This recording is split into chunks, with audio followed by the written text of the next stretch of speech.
The next afternoon, Naruto rushes to the park excitedly as soon as he finished lunch, hoping to find his new friend. The old man was too busy yesterday, so he didn't stop by at Naruto's place to check on him, but that still didn't dampen the boy's enthusiasm. The looks that everyone is giving him don't bother him as much as they would normally, as the only thing in his mind is the pink-haired girl he met yesterday. When he finally reaches the spot he met the girl a day ago, he takes a quick look at the clock near him, showing him that he is a few minutes early. He sits down under a tree and waits for Sakura to show up. Taking a glance at the clock every now and then, he starts becoming more and more nervous as the minutes pass by. Eventually, he hears a familiar voice about an hour after when Sakura was supposed to show up. He sees the pink-haired girl with a blonde girl talking and laughing as they approach him. Thinking that the girl is going to introduce him to a new friend, he runs up to greet her excitedly, completely forgetting how late the girl is. "Hi Sakura-chan." "Hey, Sakura, do you know him?" "No I don't Ino-chan. I have no idea who he is." "It's me Naruto. Don't you remember Sakura-chan?" "No. I don't know you at all." "But, hey, cut it out. She already said she doesn't know you. Leave us alone." Tears start welling up in Naruto's eyes as he looks at Sakura one last time. Seeing the tears, Sakura quickly looks away, trying to be as steel-hearted as she can until the boy finally leaves them. Dropping his head, Naruto turns around and runs away, trying desperately to keep the tears from falling. He keeps on reminding himself to stay strong and not give the people the pleasure of seeing him break down. As soon as the boy is out of sight, Sakura sighs and looks at the ground uncomfortably. What was that all about, Sakura? Remember the boy I told you before? He's the boy. Yeah. When were you supposed to meet him again? 3. He waited an hour for you here. I don't think so. I mean, he must have other friends too, right? He must have been playing with them while he was waiting for me. Doesn't look like it. I think he's by himself. Look at how the people are all glaring at him as he walks past them. That was really mean, Sakura. Even if your mom said that he's a bad person, he certainly doesn't look like one to me. My mom won't lie to me. I don't think it would make a difference now. Poor boy, I really feel sorry for him. All right already. I know I was mean, but mom said I should stay away from him. I know, no need to get angry at me. I'm not yelling at you or anything. I'm sorry Ino. It's just that I feel kinda bad for what I did. Oh well, what's done is done. Let's go and have some fun. I bet it'll make you forget all about it. Right. Let's go. Naruto runs away from the park with a mist over his eyes. He doesn't care where he is going, as long as it's away from the park. When he finally calms down again, he finds himself in a completely unknown neighborhood. He looks around in fear as the people all look at him in confusion rather than hatred. They all seem to have a strange look in their eyes, and the boy soon realizes that their irises are completely white. Frantically looking around, he finds himself surrounded by these white-eyed people, and beyond him is a wooden fence surrounding this huge house to his left. Suddenly, he finds one familiar face in the crowd, someone whose eyes isn't white. Gigi, save me. Naruto-kun, what is he doing here? The old man says, looking toward the source of the scream. So he's the famous Naruto, the person who was talking to the old man says. Yes, Hiyashi-san. He is quite the prankster, but he's really a good boy. Gigi. Naruto runs up and wraps his tiny body around the old man's leg as his tears start flowing down his face. He hates it when he cries in front of strangers, especially such a large group of strangers, but with his experiences in the park and his fearful encounters just now, his image is the last thing on his mind. A young girl around his age walks up toward him. When Naruto finally realizes that someone is staring at him, he turns around and lets out a very girly screech, another thing he hates to do in front of people. Gigi. Who are these weird white-eye people? The girl seems to be hurt by the question as she looks away and begins fidgeting her tiny fingers. The other people in the crowd doesn't seem to be as affected by the boy's statement, but on closer inspection, one can see quite a large number of them are clenching their fist, trying to calm themselves. Naruto, show some respect. They are the Hyugas, the strongest clan in all of Konoha. Strongest clan. They don't look like food. Clan Naruto, not clam. A clan is a ninja family. Oh, so they are all ninjas. That's right. Good, then all of you should back off, because you're all going to be working for me one day. I'm going to become the Hokage when I grow up. Hokage-sama. Hiashi asks. Ever since I met this boy, he's been saying that his dream is to be the next Hokage. I see. Oh, Ohio gozaimasu, the little girl whispers. Oh, hello. I'm sorry about what I said earlier. It's not that I think your eyes are weird or anything. You just surprised me, that's all. It's okay. Naruto-kun, Hiashi says. What do you want, Oji-san? Oh, Oji-san, Hiashi says, turning toward the Hokage. Naruto has a very interesting way of greeting people.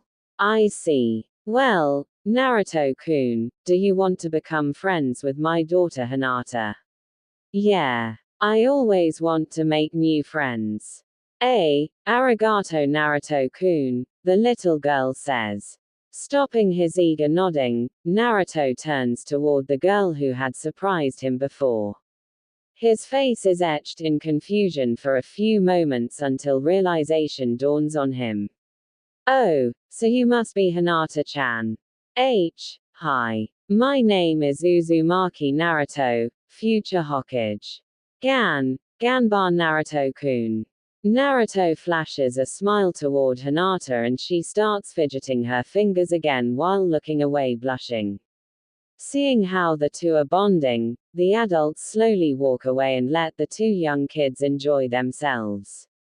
The two continue to talk and laugh with each other, and Hinata is enjoying the moment so thoroughly that she unknowingly ignores the tug at the hem of her long jacket until the person starts crying. Hanabi-chan. Oh, please don't cry. I'm sorry for ignoring you. Is that your little sister Hinata-chan?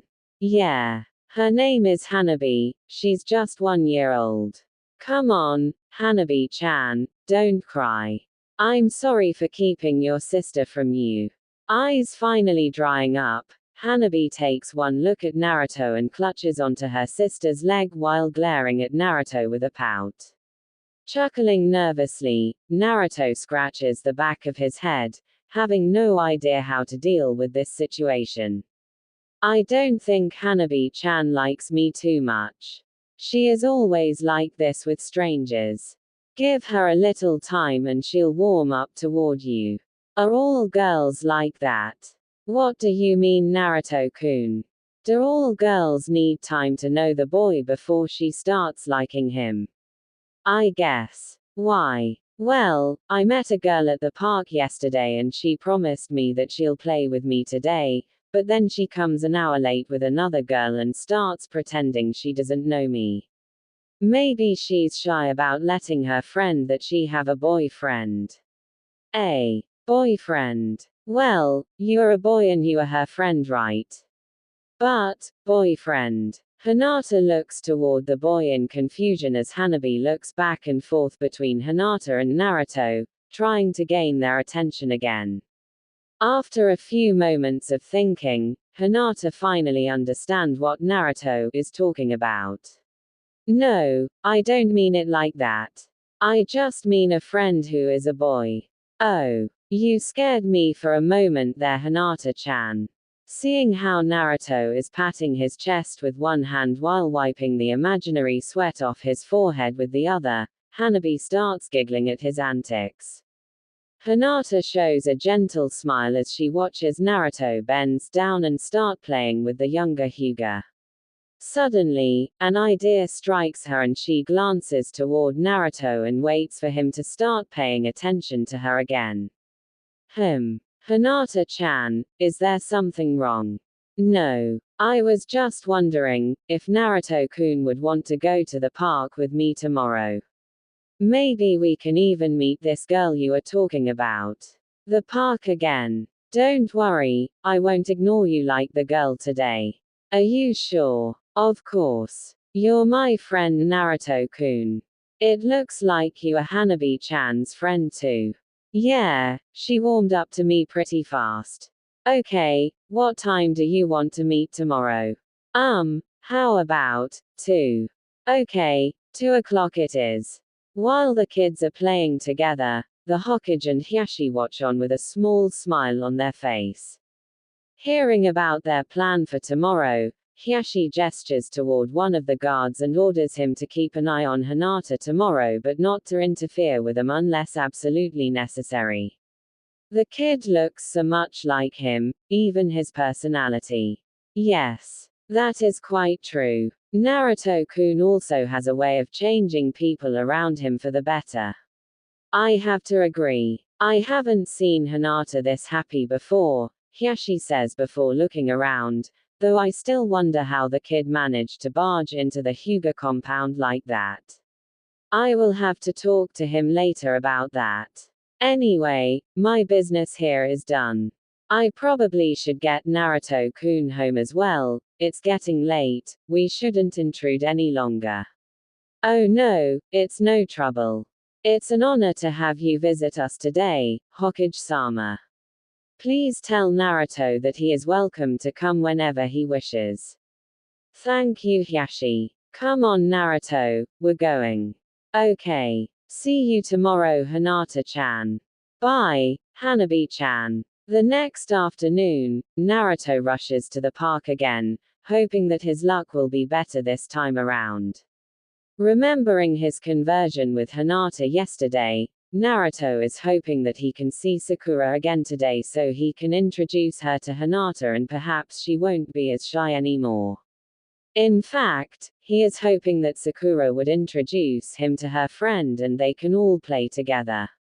When he arrives, he sees Hinata standing there with a teenager standing next to her. Seeing the boy, the teenager nods toward Hinata before disappearing. Hi Hinata-chan, who's that? Yui felt that he should send someone to watch over us in case we get into trouble. Oh, so what do you want to do, Hinata-chan? Do you see your friend around? Maybe you can introduce me to them. I don't think I see them here. Suddenly, he hears 2 familiar voices coming toward them.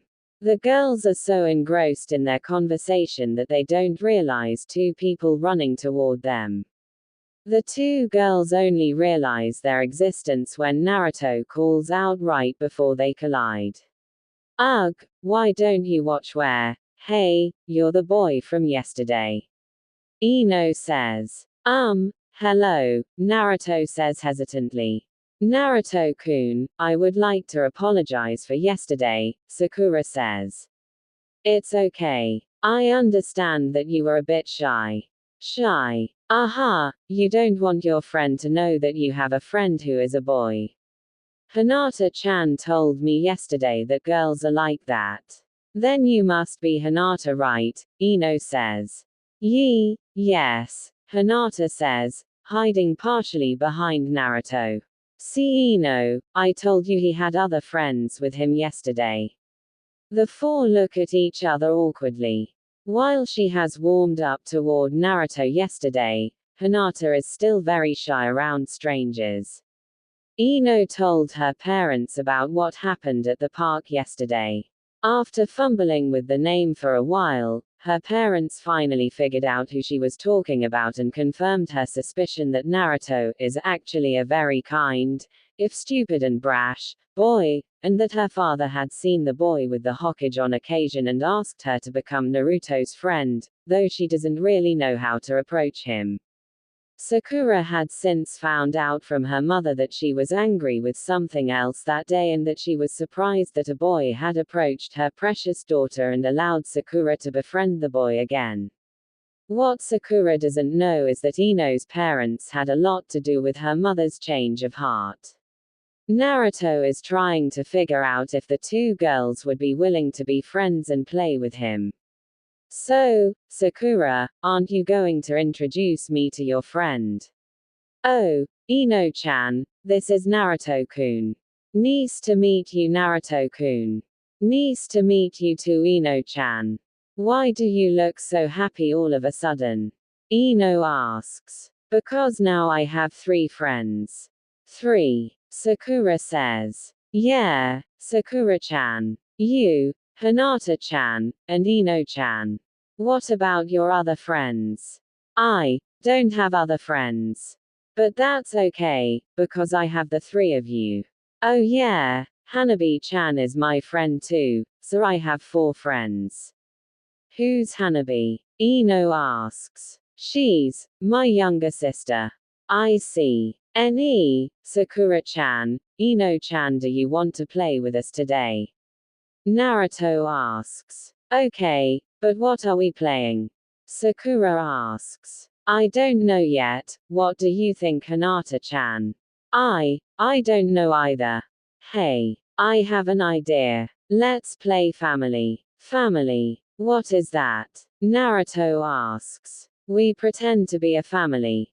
So you would be the father, and I'll be the mother, and... Wait a minute, Ino, why do you get to be the mother? Sakura says. Well, I came up with the idea after all. I would like to be the mother as well. Now that's dumb. We can't have 3 mothers and no children. Or the 2 of you just want to be Naruto-kun's wife. Sakura starts yelling and chasing Ino around in anger and embarrassment, while the blonde girl is laughing at her pink-haired friend. Hinata's face is so red that Naruto almost comments how much she looks like a tomato, but said boy is too distracted by the antics of Sakura and Ino to notice the blushing girl standing beside him. When Sakura and Ino finally settle down, Hinata's noticed someone walking toward them. Tenten senpai. Ohio, Hinata-chan. What are you doing here? I'm here with my friends. This is Naruto-kun, Sakura-chan, and Ino-chan. Ohio, Minasan. My name is Tenten. Tenten senpai, did you just get out of the academy? Hinata asks. Yeah. The classes are hell. The things I do to become the best kunoichi. You are attending the academy, Tenten. Ino asks. Aha. The classes are really boring though. I can't wait till I graduate and become a ninja.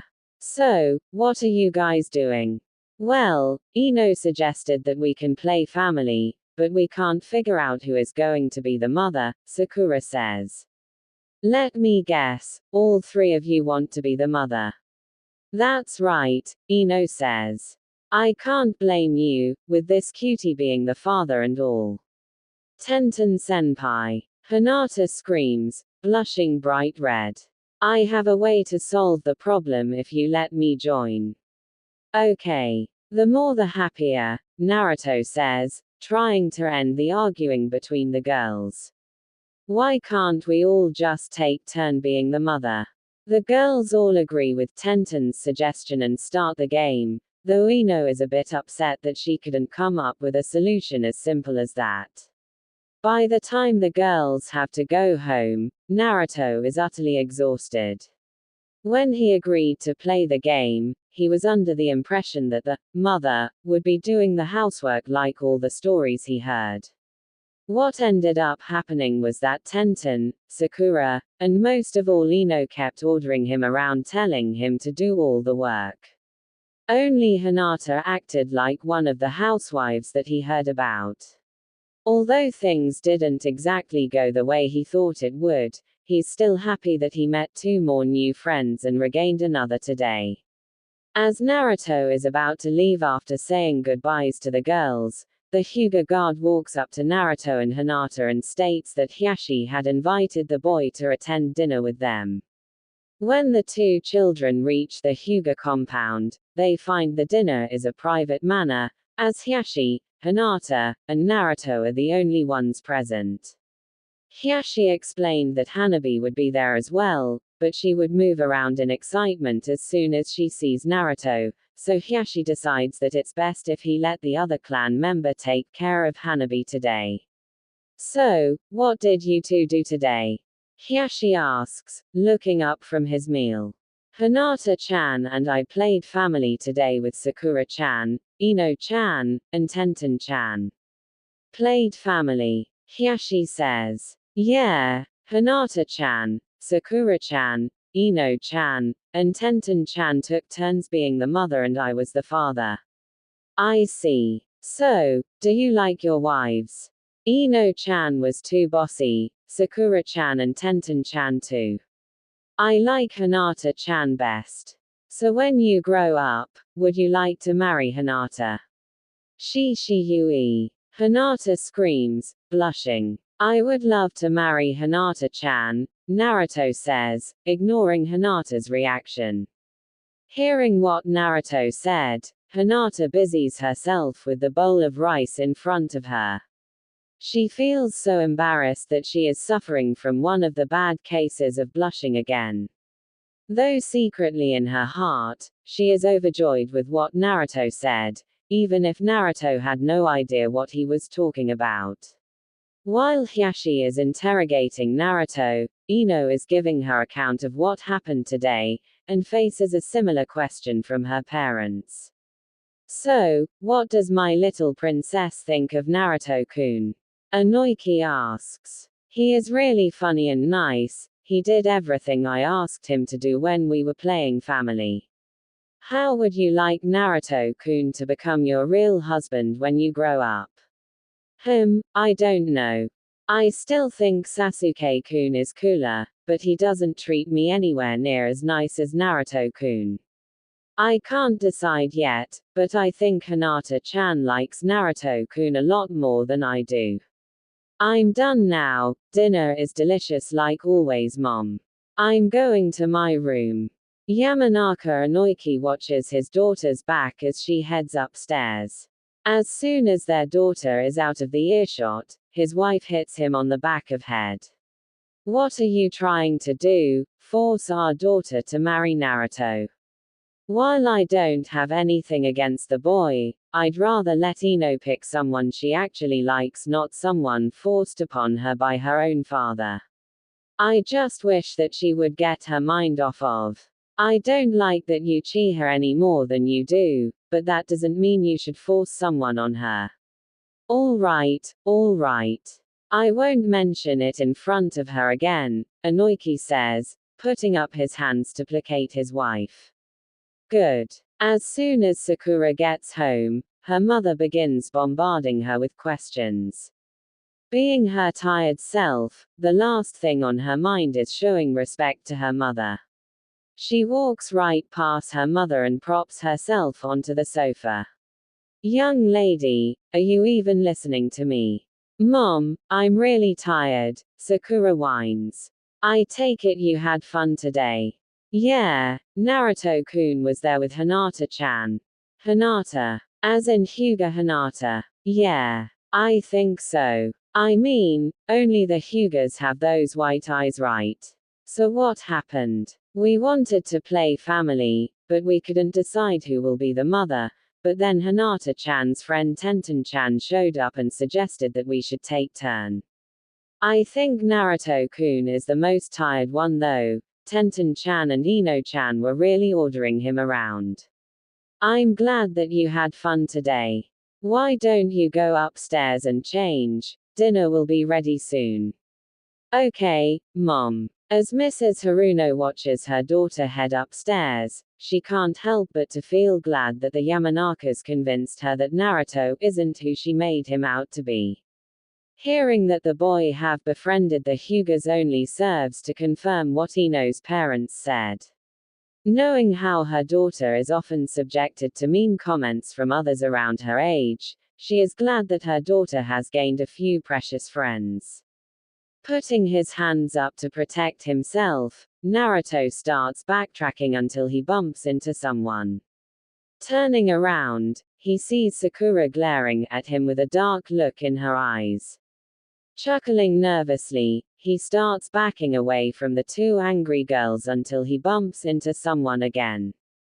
This time, it's Tenten, who has a few training kunais in her hands. Finding himself surrounded by three very upset and very dangerous girls, he appeals to the last person for help only to be ignored with a pout and a turn of the face. A few minutes and a very bloody beating later, Naruto finds himself in the care of the four girls who feel bad about how much damage they actually dealt to the boy. Naruto-kun, are you alright? Hinata asks. Yay, yeah. I feel much better as long as you all take care of me. I wish it wasn't so painful getting to this step though. You deserved it. Tenten says. Oh yeah. I almost forgot. Tenten-chan. Can you teach me how to do a henge no jutsu? Why would you need to learn that now? You'll learn it in your first year. Please, Naruto begs. Oh fine. I'll get the textbooks tomorrow. Thank you, Tenten-chan. You're the best. Tenten's face flushes from the hug that Naruto gave her. The other girls look on with a small hint of jealousy, but Ino and Sakura quickly shakes it off and begins to daydream about a certain member of the Uchiha clan doing the same to them. Naruto. All right already. Let me go. Oops. Sorry, Tenten-chan. So, what are we going to do today? Sakura asks. Actually, I found this really pretty place that I want to show all of you. Really, Ino-chan? Well, lead the way. Naruto says. Ino ends up taking them to a flower field near the walls of the village. The group is mesmerized by the scenery and decided to make it their meeting spot from then on. When it's time for them to leave, Naruto reminds Tenten about the lesson again, which Tenten responds by throwing one of the wooden practice shuriken at Naruto's forehead for being so troublesome, but says she will come and get the shuriken back from Naruto the next day, sealing the promise. The next day, Naruto arrived at the flower field half an hour early, excited to get the lesson started and for his plan to begin. The girls still didn't know that he would be joining them in their first year, and he wanted to keep it as a surprise. Hinata arrived about 15 minutes later with her guardian, and Sakura and Ino arrived minutes later. Tenten arrives a few minutes later than usual since she had to get the books from her home before coming to the field. As Tenten starts explaining the basics to Naruto, the other girls starts creeping in from the game so they can learn some of the basic shinobi knowledge and get a head start against the other people in their class. This becomes their routine for the next week until the first day of academy begins for Hinata, Ino, and Sakura. That morning, the three girls gather at the front yard of the academy, waiting for the teachers to show up and take them to class with all the other people entering this year after saying the goodbyes to Tenten, who had to rush inside before she's late for class. In their nervousness, they fail to notice a blonde dressed in orange from head to toe sneaking around the crowd to get near them so they would be put into the same class. It's not until the girls are seated inside the classroom that they finally see a blonde girl with two ponytails in an orange blouse and knee-high orange skirt with black pants underneath sitting at the same four-people desk with them. Before they can say about it, the teacher has begun her lesson, so the girls wait until the end of the class to confront the girl. Naruto. What do you think you're doing? What do you mean, Sakura-chan? My name is Sarutobi Naru. I'm a distance relative of the Hokage. Naruto, drop the act. We know it's you. That's why you wanted to learn Henge no Jutsu, isn't it? Ino says. Hi girls, how was your first day so far? Hey, who's your new friend? Tenten asks. Tenten senpai. This is Naruto, Hinata says. What? You're NA. Shush. You'll get us all in trouble, Ino says, putting her hand over Tenten's mouth. Naruto, if we get into trouble because of you, I'll beat you up so bad. I know. That's why you girls have to keep this a secret.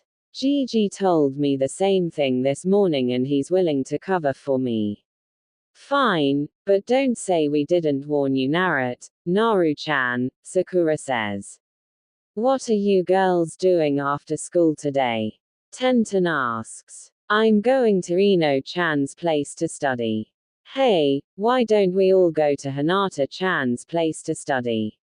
Naru says. Her house is huge. I'm not sure if her father would allow us to, Tenten says. I'm sure Hyashi Oji-san won't mind. Oji-san. Three of girls asks at the same time, looking toward each other. Naru-chan always calls Shishiyu that, Hinata explains. Are you absolutely crazy? Sakura says, hitting Naruto on the head. How can you address the leader of one of the strongest clan in Konoha in that term? Why not? He doesn't mind. Anyway, do you girls want to go or not? Are you sure that Hyuga-san won't? Ino asks. I'm sure Shishiyu won't mind either. Well, if you're sure, I guess. It's better to study together in a group anyway. I have to tell my parents first though, Ino says. Me too, Sakura says. Well, we should go with you girls. The guards at Hinata-chan's place are really mean, but they won't bother you if they see that Hinata-chan's with you. They are not mean, Naru-chan. They have to be careful as to who they let in. They're doing the job. Tenten-senpai is right, Hinata says, defending the other members of her family. Whatever. I still think they are mean. Anyway, meet at the yard after school. Okay. I have to go back to class. Kurenai-sensei is really strict about people being on time, Tenten says, sighing. I wish I still have Susumu-sensei as my teacher, but she only teaches first-year Kunoikas. Tenten, are they your friends? Kurenai-sensei. Sorry I'm late. I'm going to class now. Don't worry. You still have time. I'm just curious about your friends. See you, curious. Tenten says as the entire group stiffens in fear. The group looks nervously toward the Chunin instructor.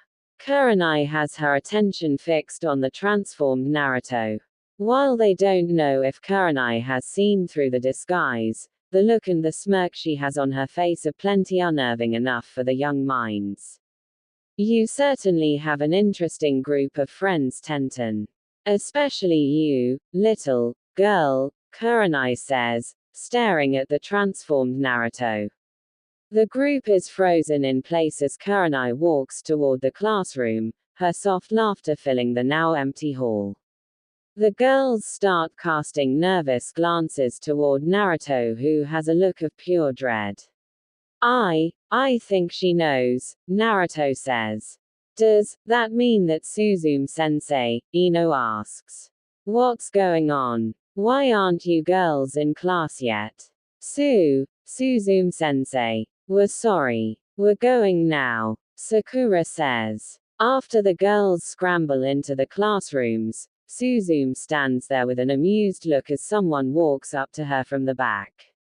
Kurenai, looks like this is going to be an interesting year with this group of students. Absolutely. Through the day, the teachers continue with their lessons as though nothing happened, but the fear had long been branded into the girl's heart. They made sure that they do not make the teachers angry in fear of what they might know.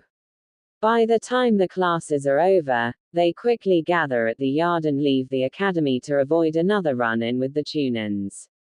The girls try to make Naruto dispel the transformation technique as soon as they leave the academy after the school day is over, but Naruto notices how the people are just going about their business when he's in this form instead of sending him hateful glares like they would every time he walks by, so he continues to ignore them until they finally reach the Yamanaka flower shop.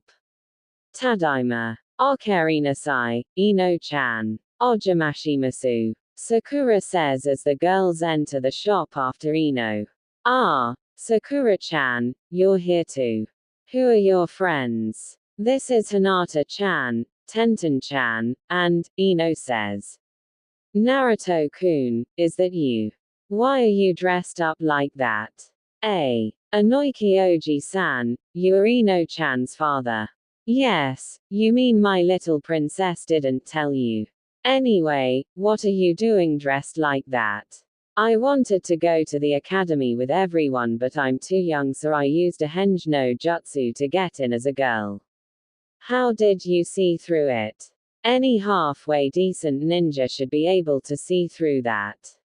Besides, I don't think there is anyone else in the village who dress as brightly as you. Wait a minute. Any ninja can see through it. Do you mean that too, San? Well, of course. That means that Kurenai-sensei and Suzume-sensei, Tenten says, casting nervous glance toward the other girls. Did you say Kurenai? She would definitely be able to see through it. She isn't known as the Genjutsu mistress of Konoha for nothing. We're in trouble, aren't we? Sakura says, shoulders slumping. Well, if she saw you and didn't say anything, I think you're in the clear. If she wants to say anything, she would have said it then. Anyway, aren't you going to cancel it or do you plan to have it on from now on? I think my wife would want to see the little Naruto-kun that my little princess talks about all the time. We've been trying to get him to dispel the transformation but he keeps saying something about people looking at him funny, Ino says, crossing her arms with a huff. The look on Anoiki's face tells them that unlike the girls, he knows exactly what Naruto was talking about. The other girls want to ask him what he knows but Ino stops them before they can say anything. She knows her father a lot better than the girls do, and it's not a very bright idea to talk to her father when he's in this mood. Gesturing for the others to follow her, Ino leads the group to the back where the living space is located. After finally calming down, Yamanaka and Oiki go to lock the front door of the shop before joining everyone in the back for lunch. It's pretty easy to get the permission from the parents. After all, it's not every day that your children are invited to go to the compound of one of the most prestigious clan in the entire village. With him putting it back on as they left the Yamanaka flower shop and only taking it off briefly when they were at Sakura's house, the girls finally managed to convince Naruto to cancel the henge when they approach the compound when Hinata says that the new look might scare Hanabi. Tadaima. Okarinasai Hinata-sama. I see you have invited some friends, shall I prepare a meeting room? No, it's okay. We will just study together in my room. Oh, I almost forgot. Hiyashi-sama says that you should go to the clan meeting room with all your guests when you return, the guard says. Shi-Yui wants to see me. Very well, thank you. I will prepare some snacks for your friends, Hinata-sama. Thank you. The group gathers outside the meeting room as Hinata knocks on the door gently. She opens the door when Hiyashi's voice beckons her to do so. A collective gasp escapes their lips as they see the people inside the room. Suzume-sensei, Kurenai-sensei, Hokage-sama, Hinata whispers. I see that you all have finally made it. We've been waiting for you for over an hour, Hiyashi says, clearly displeased by the lateness of his daughter. The girls quickly form a wall around Naruto to keep him out of Suzume and Kurenai's line of sight. They slowly back toward the door to allow Naruto to escape until they bump into someone standing behind them. Looking up, they see a man in a Chunin uniform with an unlit cigarette in his mouth standing at the door. Asuma Oji-san, Naruto says. Now where do you think you're going, Naruto? We've been waiting for you forever. Hee, now why would you do that? It'll be a lot easier to find me at my house. But then it wouldn't be nearly as fun as this, now would it, Naru-chan? Kurenai says, smiling. Kurenai-sensei, Suzume-sensei, I can explain. Oh, that's quite alright, Tenten. There is no need to explain. Sneaking a boy into a kunoichi class, you know the punishment, Suzume says. Naruto, I'm going to you. Tenten hisses. There will be knowing today. I have already explained everything to Kurenai and Suzume. Of course I was quite surprised myself when he came to me with the Henge no Jutsu. I never figured out where he learned it from until I realized that he is quite close to you girls and Tenten is in her second year. Of course, teaching someone a ninja technique when the person isn't a ninja is another punishable offense for any academy student and ninjas, Suzume says. Naruto, you are so dead. But Gigi didn't say anything about it. It should be alright then, right? Just because I didn't say anything doesn't mean it's not wrong. But this time we'll let it slide. Of course, to be able to use the Henge no Jutsu at your age is pretty amazing, Suzume says. I even made up a new technique with it. Naruto says, eager to show off. Oh really? Mind showing us? Kurenai asks. Naruto steps out from the wall of girls around him and go through the sequence of hand seals with a broad smile on his face. A transformation and a few seconds later, the Hokage and Asuma are seen unconscious in a pool of their own blood while Hiyashi is looking away with a blush on his face. What in the world is that? The girl screams. That's my new technique, Oiruke no Jutsu. Knocks any man within sight out cold. And makes every woman within sight want to you. Why are you girls looking at me like that? Ru, 2, I'm going to you. The girls growl. A severe beating and a couple of revived male ninja later, Naruto once again finds himself in the care of the girls, including Hanabi, who sneaked into the room when the girls had their attention set on Naruto. 2-san, I believe we should make that a B rank forbidden technique, don't you agree, Hiyashi-san? Such indecent technique shouldn't be used at all. I say we should just ban it altogether, Suzume says. I'm sure he would reconsider whether he should use it again after what happened. We should refocus on what we are here for, the Hokage says.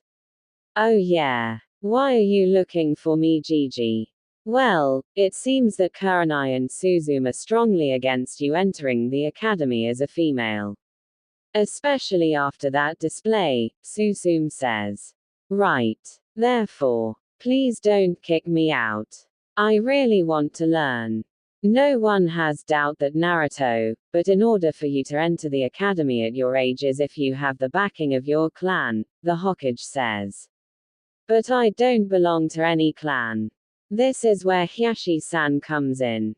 I'm sure if the Hyuga clan is willing to add their support, no one at the council would complain. I would have no problem with that, as long as he enters as himself and not pretend to be someone else. Thank you, Hiyashi Oji-san. Oh, Oji-san. Show some respect, you little brat. Oh, that's all right, Asuma. I've gotten used to it. Gotten used to it. Asuma says. That's what he's been calling me since the first time we met. Actually, it would feel strange if he starts calling me differently now. It seems that Naruto has quite a pleasant effect on you, Hisaihi-san, the Hokage says. Yes, but the people outside don't need to know that. My clan still has a reputation to maintain. I have to admit, I would never imagine someone from the Hyuga clan to be joking around. While the adults are conversing amongst themselves, the children are all interacting on their own.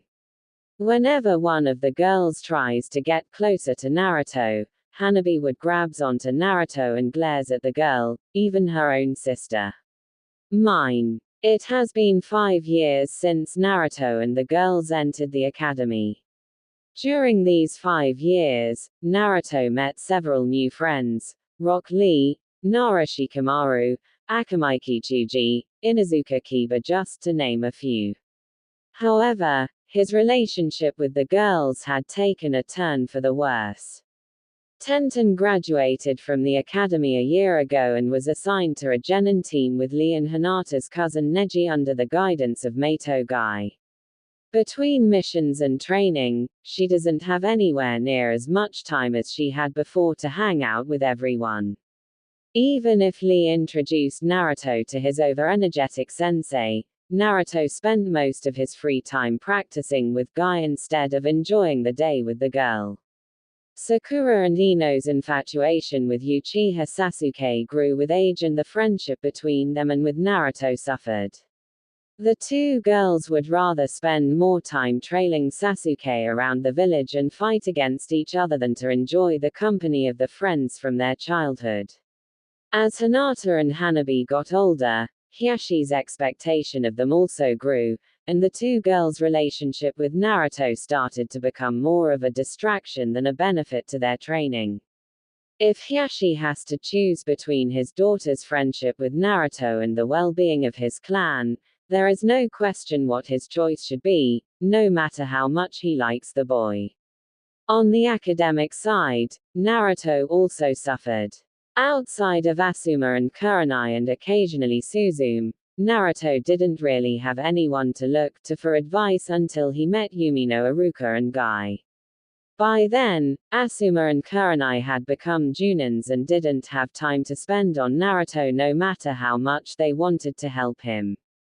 The result is, instead of graduating in 3 years like every other male ninja, he was held back for 2 years. Today is the day of the graduation exam, and Naruto is the only who fails to pass once again. He sits dejected as he watches every one of his friends proudly showing their parents the new hatayat. Suddenly, one of the proctors of the graduating exam appears next to Naruto. Now don't give up so easily. I know of another way of graduating. Really? How? All you have to do is steal the forbidden scroll of seals from the Hokage Tower and learn one of the techniques in it. That sounds easy enough. Thanks, Mizuki-sensei. I have a small cottage on the outskirts of the village. Here's the direction. You can practice there. Thanks, Mizuki-sensei. You're a real lifesaver. That night, the Hokage gathers all the Chunins and Junins to the top of the Hokage Tower, ordering them to track down Naruto and retrieve the scroll. Mizuki initially search in the area opposite of where he sent Naruto, but he turns around as soon as he feels no one is paying attention to him. Asuma and Kurenai have been suspicious of how Mizuki is constantly looking around himself instead of searching of Naruto, so as soon as Mizuki turns around and heads out of the village, they decide to follow him to see what he is doing. As soon they reach the cottage, Asuma and Kurenai hide from view as they watch the confrontation between Mizuki and Iruka, who had found Naruto there before them. During the ensuing argument, they realize it was all just Mizuki's plot to steal the scroll and Naruto to become the village's hero. It is also during the argument that Mizuki said what the two Junins fear the most. He told Naruto how he is the container for the 9-tailed demon that ravaged Konoha 12 years ago. Sandaime had forbidden anyone to talk about what happened to protect the secret from reaching the next generation so Naruto can befriend them after seeing the initial reaction of the older generation toward the newborn baby. In confusion, Naruto flees from the scene with the scroll, leading the senior ninjas on the chase again. When Asuma and Kurenai find him again, they see Iruka lying wounded against a tree with over 100 Narutos beating up Mizuki. Seeing there is nothing for them to do there, they nod toward each other before returning to the Hokage and submit their report. Naruto is sitting in the Hokage's office handing in his ninja registration form. The Hokage has been looking at the form, more precisely at the picture in the form, for a good few minutes already. He really doesn't know how to react to what he's holding in his hand as Naruto continues to brag about his artistic talent. Take the picture again. What? Anyway, what happened to your hat? I don't want to wear it until tomorrow. It might get damaged. Suddenly, the door creaks open and the Hokage shifts his focus toward whoever is barging into the meeting. A boy charges into the room challenging the Hokage, but he trips over himself in less than 2 steps. Following close behind him is a man dressed in black from head to toe with a pair of sunglasses. Ow! Is this some sort of trap? The boy says. Are you all right, honorable grandson? By the way, there are no traps in this room. It's you, isn't it? You're the one that tripped me. The boy says, scrambling up and pointing at Naruto. You trip over yourself. You idiot. Let him go right now. He's the grandson of the Hokage. The man with the sunglasses says. Grandson. That's right. Hit me if you dare. What does that have to do with me? The Hokage can only sigh as he watches Naruto pummel his grandson on the head. In his mind he knows that this could mean nothing but trouble. In the blink of an eye, Naruto is already out of the room, and when the trainer starts looking for the Hokage's grandson, the Hokage notifies him that the youngster has followed Naruto outside. In the streets of Konoha, Naruto is becoming more and more annoyed with each step. Not only did the little brat disrupt his meeting with the Hokage, now he's trying to follow him around with his pathetic attempt in stealth tracking. Stop following me. Your Kakamino no Jutsu is awful. Hey, so you can figure out where I am. You are exactly the person I'm looking for, Oyabun. What? But you have to teach me your Oiruke no Jutsu so I can beat the old man. Please, Oyabun. Oyabun. Well, since you put it that way. By the time the trainer is out searching for his student, Naruto and his new follower are already moving all around town on their research trip. After numerous unsuccessful attempts to gather as much information as they can, they finally decide to put their knowledge to use and practice in one of the many training grounds in the village. After the young boy finally grasps the basics of the technique, Naruto decides that they should take a break. So, why do you want to defeat Gigi so badly? He named me Konohamaru, after the village's name. I guess it's a nice name, but nobody ever address me by it. They only treat me as the Hokage's grandson, no one recognizes me as myself. That's why I have to get the title Hokage. That way, they will all see me as me, not a relative of someone else. Idiot, no one would recognize you. Not everyone can get the title Hokage, especially not a Winnie kid like you. If you really want to become the Hokage, then what? Then you're going to have to defeat me. Finally, I have found you. Turning around, Naruto and Konohamaru find the trainer standing on one of the branches behind them. As soon as he jumps down from the tree and tries to convince Konohamaru to leave with him, Konohamaru tries his newest technique on his unsuspecting trainer. Henge. Oiruke no Jutsu, that's odd. How come it's not affecting you? This technique is unacceptable. I am a gentleman, I will not fall for such low-class technique. Let's go, honorable grandson, if you stay with this kid any longer, you'll become an idiot like him. Only I can guide you to the shortcut on becoming the Hokage, the trainer says, pulling Konohamaru away by his scarf. No, I'm not going. Kage Bunshin no Jutsu. Che, I'm not a weak ninja like Mizuki. You're not even close to my level. Bring it on, I'll show you what a real ninja is like. Henge. Surprised by the unconventional technique, the trainer can only stand frozen in his spot as dozens of transformed Narutos surround him, using their charm to cause a massive nosebleed to the trainer.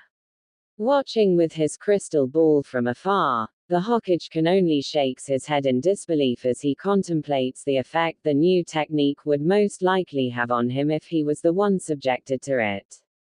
I call this move, Harem no Jutsu. Darn it. I can't even beat the stupid trainer. I really want to be recognized by the village. Why? I already told you, it's not that easy. Only when you are recognized by everyone in the village as the strongest ninja will you gain the title Hokage. I have to go through a lot just to get one person's recognition. I suggest that you prepare yourself. There is no shortcut to be recognized by the people. Who do you think you are, lecturing me like that? From now on, I'm not your follower anymore. We are rivals. Well, I'm going to be one step ahead of you starting tomorrow. I'll become a ninja, but when the time comes, we'll fight for the title of Hokage. I'll be waiting for you, Konohamaru. The next morning, Naruto has a bored grin on his face as he sits at his normal seat in the academy classroom.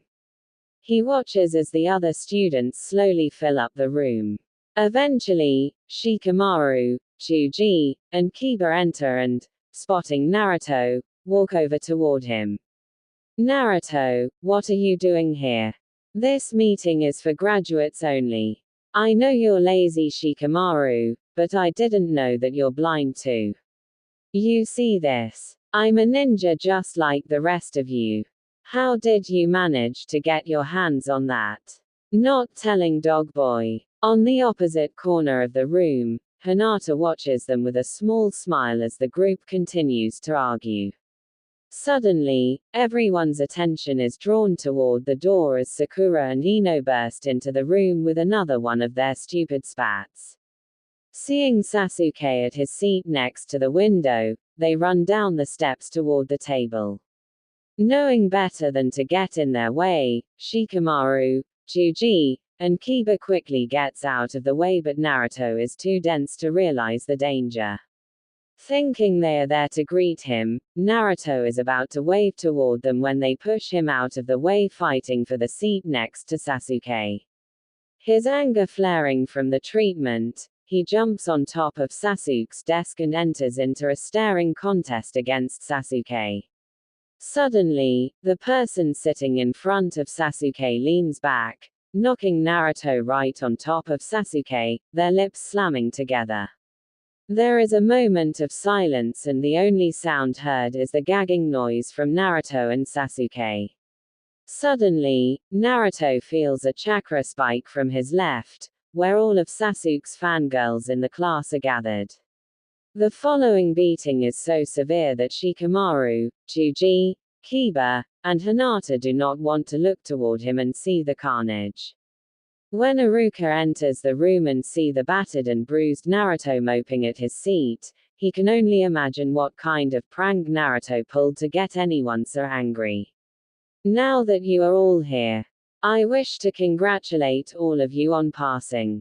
I will now assign you all to your Genin squad. Everyone's focus is on Iruka as soon as the words left his mouth. So much so that he curses under his breath about how this is the most focused they had been ever since he started teaching them.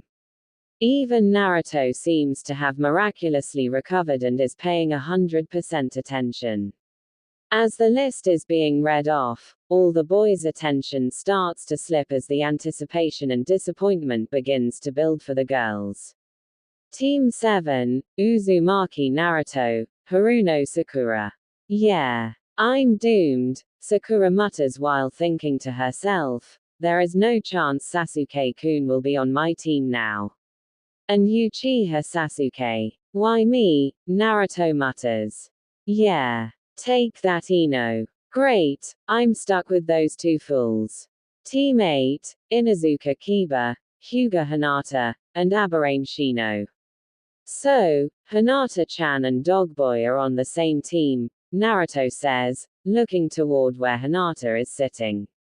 I feel bad for Hinata-chan, Ino says. Team 10, Yamanaka Ino, Nara Shikamaru. Huh. Not lazy boy. Serves you right Ino pig, Sakura says, snickering. And Akamaiki Chuji. No, not him too. There has gotta be some sort of mistake. Don't be so down Ino-chan. Shikamaru and Chuji aren't that bad. Be quiet Naruto, nobody asked you. Sorry, Ino-chan. All right. You should all go and get some lunch, Aruka says, putting down the list. The Junin instructors will be here to pick you up in a couple of hours. Everyone in the room slowly files out and regroups into their assigned teams to get more familiar with each other. Naruto happens to find Sakura wandering around in the courtyard. Without a second thought, Naruto walks up to her. Hey Sakura-chan. Do you want to have lunch together? I mean, since we're in the same team and all, I thought that maybe we can hang out together again like we used to. Naruto, can't you see that I'm busy? Ah, what would Sasuke-kun think if he sees us together? But Sakura-chan. No, Naruto. Do you know how annoying you are when you keep bothering me like this? Sorry. Lowering his head, Naruto turns around and walks away from her to find a quiet place to eat by himself. However, he manages to find Sasuke eating in one of the halls inside the academy. Sneaking up behind him, Naruto jumps Sasuke from the back, knocking down the shades. Ino's team happens to be nearby and saw Naruto sneaks in, but with the shade in place blocking the interior, Ino can only wait for any sign of either one coming out victorious. A few moments later, Sasuke climbs out of the window and with a few pats to clean off the imaginary dust particles, heads away from the scene. Ino silently cheers for her idol and makes a promise to herself to get Naruto for even thinking about hurting Sasuke. What she doesn't see is the real Sasuke tied up inside the hall. Transforming into Sasuke, Naruto once again sets out to find Sakura, whom he sees eating by herself on a bench. Snapping out of her trance, Sakura notices Sasuke watching her while leaning against a tree. In her mind, she starts playing scenarios of how Sasuke would woo her and leaves a crying Ino behind. Sakura, your forehead is so big and wide, it makes me want to kiss it. Why did that line sound so familiar? Where did I hear it before? Oh, who cares? Che, that sounds like something the Barker would say. Yeah, you're right Sasuke-kun, though I really wouldn't have minded.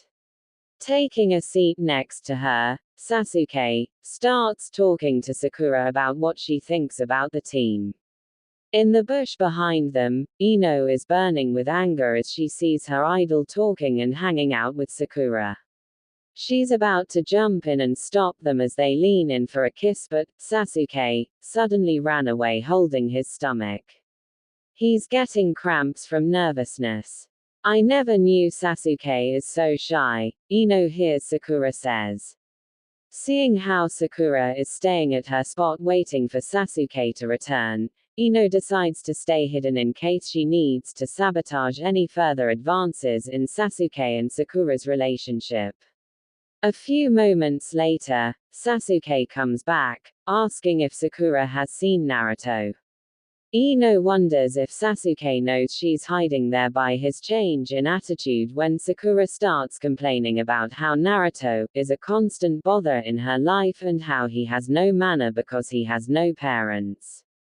Even if Ino knows that she is lying just to get on Sasuke's good side, Ino still winces from the harshness of her words.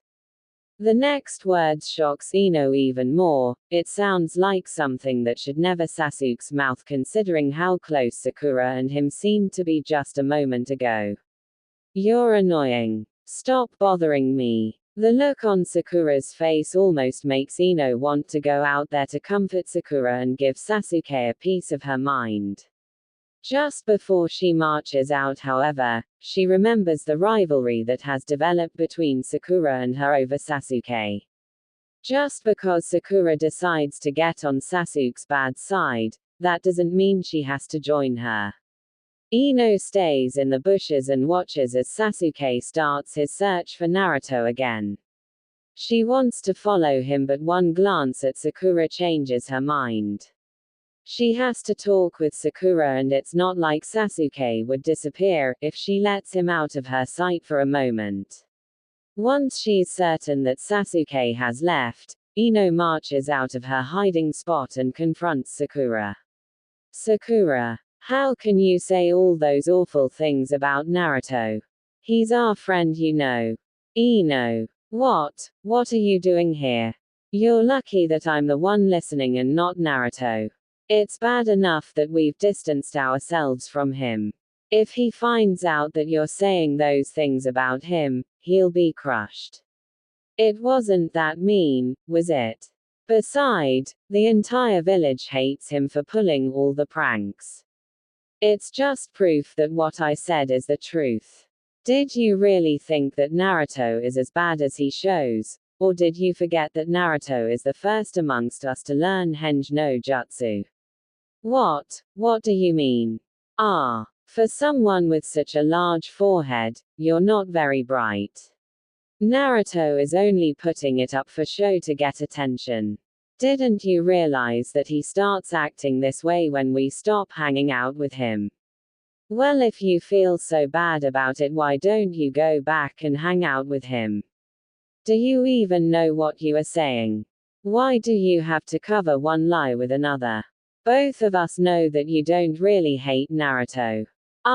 Forget it. Ino shoots Sakura one last glare before going back to her team. Sakura keeps her glare on Ino's back until she is out of sight. In the heat of the argument, Sakura completely disregarded what Ino said, but as she starts to calm down, she realizes the truth in Ino's words. She silently pledges to herself that she should treat Naruto better from now on. Suddenly, she sees Naruto walking up toward her. Forcing herself to smile, Sakura waves awkwardly toward him. Hi Naruto. Hearing her, Naruto casts a confused look toward Sakura. He hesitates, then runs back toward the academy holding his stomach. Seeing his reaction, or the lack thereof, Sakura trembles in anger, but forces herself to calm down by taking deep breaths. Grumbling, she walks back to the classroom and waits for Sasuke and her team's Junin to show up. Sakura and her team are sitting in the classroom, each becoming angrier with each passing second. The other teams had all left with their sensei hours ago, and they are the only team remaining in the room. Snickering, Naruto picks up an eraser from the blackboard and places it above the sliding door. Sakura scolds him mildly, but she's enjoying the prank herself. Sasuke mutters at his seat about how pointless it is since there is no way a Junin will fall for such a childish trick. Naruto is about to turn and yell at Sasuke when the door opens and a silver hair ninja peeks inside and the eraser hits him in the head, sending chalk dust all over his body. Seeing the ninja's reaction, Naruto is laughing out of his mind and Sakura is apologizing for his action on the outside but is cheering on the inside considering how late he is, while Sasuke is staring wide-eyed at the ninja for not catching such a simple trap. My first opinion of you three, how should I say this? I don't like any of you. But Sen. Well, let's head up to the roof, the Junin says, cutting off what Sakura was about to say. The Junin leads them to the garden on the roof of the academy and takes a seat on the ledge. He gestures for them to sit down in front of him and waits until they are comfortable before speaking. Well, let's introduce ourselves. What should we talk about? Well, I guess a name, some likes and dislikes, your dream, your hobbies, things like that. Why don't you start first, sensei?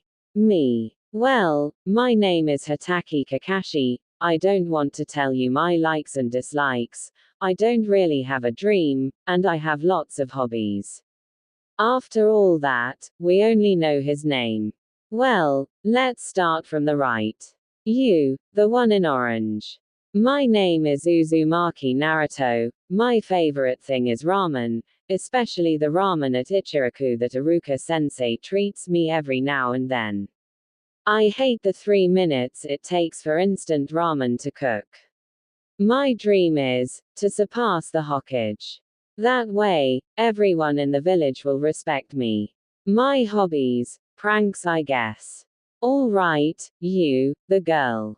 My name is Haruno Sakura, my favorite thing in the world, more like my favorite person, my dream, should I really say it out loud? My hobby is, and the thing I hate the most is the way a person constantly interrupting my relationship with a certain someone, even if that person is my friend. Okay, you, in the middle. My name is Uchiha Sasuke. I hate a lot of things and I don't really like anything. As for my dream, I don't have one because it will be a reality. I will restore my clan and a certain someone. Well, I guess that does it. We will begin taking missions tomorrow. Sensei, what kind of mission are we going to have? Sakura asks. Well, first of all, this mission is only to be taken by the 4 of us alone. What is it? What is it? Naruto asks excitedly. Survival training. Survival training. We did plenty of survival trainings in the academy. Why do we have to do it again? Well, this time I'm going to be your opponent. Besides, this is not just any survival training. Well, what kind of survival training is it? Naruto asks. I better not say. If I did, you're just going to give up. Give up. Why? Sakura asks. The next morning, 2 half-asleep ninjas and an emotionless one greet each other in the middle of the designated training ground, but Kakashi is nowhere in sight. Sasuke decides to lean against a tree as he waits while Naruto and Sakura slump to the ground with their back against each other holding each other up. The 3 young ninjas are almost asleep when Kakashi shows up at the training ground almost 5 hours later. You're late. Oh. Well, you see, I saw this old lady trying to cross the street. Liar. Anyway, let's set the alarm to 12 o'clock. What's that for, sensei? Sakura asks. I have 2 bells here. Your job is to take the bells from me. Those who can get the bell will pass the exam. But there are only 2 bells and there are 3 of us. Sakura says. Exactly, that way at least one of you will fail. And those who don't have a bell when time's up will have to be tied to the training post and watch the rest of us eat lunch. So that's why he told us not to eat breakfast, Naruto mutters. Sensei is evil. You can use whatever weapon you desire. In fact, unless you come at me with the full intention of ing me, there is no way you can get one of the bells.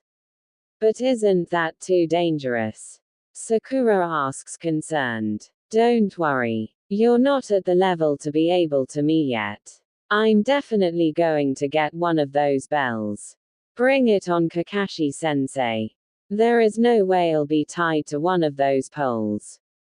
The weakest dog always barks the loudest. We can all just ignore the dead last. Sakura notices how Naruto's muscles tighten up as soon as he hears Kakashi's words. Before she can even try to stop him, Naruto reaches into his weapon pouch and charges toward Kakashi with his kunai drawn. Before Naruto can even take a step, however, Kakashi is already standing behind him with Naruto's arm twisted around so the kunai is on the back of Naruto's neck. He's fast. I couldn't even see him move, Sakura whispers. So he is a Junin after all. Relax. I didn't say start yet. But you did come at me with the full intent of ing me. I think I'm starting to like you guys more. As soon as Kakashi gives the order to begin, Sasuke and Sakura immediately disappear and hide themselves in the woods around the training ground. Kakashi is about to comment about how they have a good basic knowledge in stealth when he notices Naruto standing in front of him challenging him. Let's go. Me and you, one-on-one. You surprised me last time, but I'll beat you this time for sure. What is that idiot doing? Sakura and Sasuke think at the same time. The other three members of the four-man squad all stare at Naruto in disbelief. There is one thought in their mind, and it revolves around how big of an idiot he is. Sighing, Kakashi turns toward Naruto as he gets into his fighting stance. Ninja Skill Lesson 1, Taijutsu. Naruto is about to charge at Kakashi but stops when he reaches into his weapons pouch. Naruto watches wearily as Kakashi pulls something out of the pouch, then stares wide-eyed as he sees Kakashi starts reading the book he pulled out. Well, are you going to attack or not? But why are you reading? Because I want to see what happens next in the story. Don't worry about it. You won't be able to hit me whether I am reading or not. In his anger, Naruto starts throwing an uncoordinated series of punches and kicks, all of which Kakashi blocked without taking his eyes off the book. On the last punch, Kakashi moves behind him and holds his hands in the Tora seal. That's a fire technique seal. At this range, Naruto's going to. Sakura whispers to herself before screaming, Naruto. Get out of there. He's going to you. What? Too late. Konohagakure Haiden Taijutsu Ugi, Sennen Goroshi. The technique launches Naruto into the river holding his backside. Seeing the splash of water, Kakashi calmly turned the page in his book. Grumbling, Naruto reaches into his weapons pouch and throws two shuriken toward Kakashi while he's still in the river, hoping to catch the Junin off guard. Without even looking up from his book, Kakashi blocks one and catches the other while giggling at the contents of the book. Frustrated, Naruto puts his hands together into the Hitsuji seal and form a number of Kage Bunshin. Struggling with an empty stomach through the rough current, Naruto finally gets back ashore huffing and puffing. Seeing his condition, Kakashi turns his back and is about to search Sakura and Sasuke when Naruto's clones jump out of the river. With his attention focused on the clones in front of him, one of Naruto's clones jumps Kakashi from behind and holds him from the back. As the other clones all jump at Kakashi, holding him down by whatever they can get their hands on, Naruto jumps up and hits Kakashi right in the face, only for it to turn into one of the many Narutos in the field. A melee ensures as each Naruto clone claims that the other is Kakashi.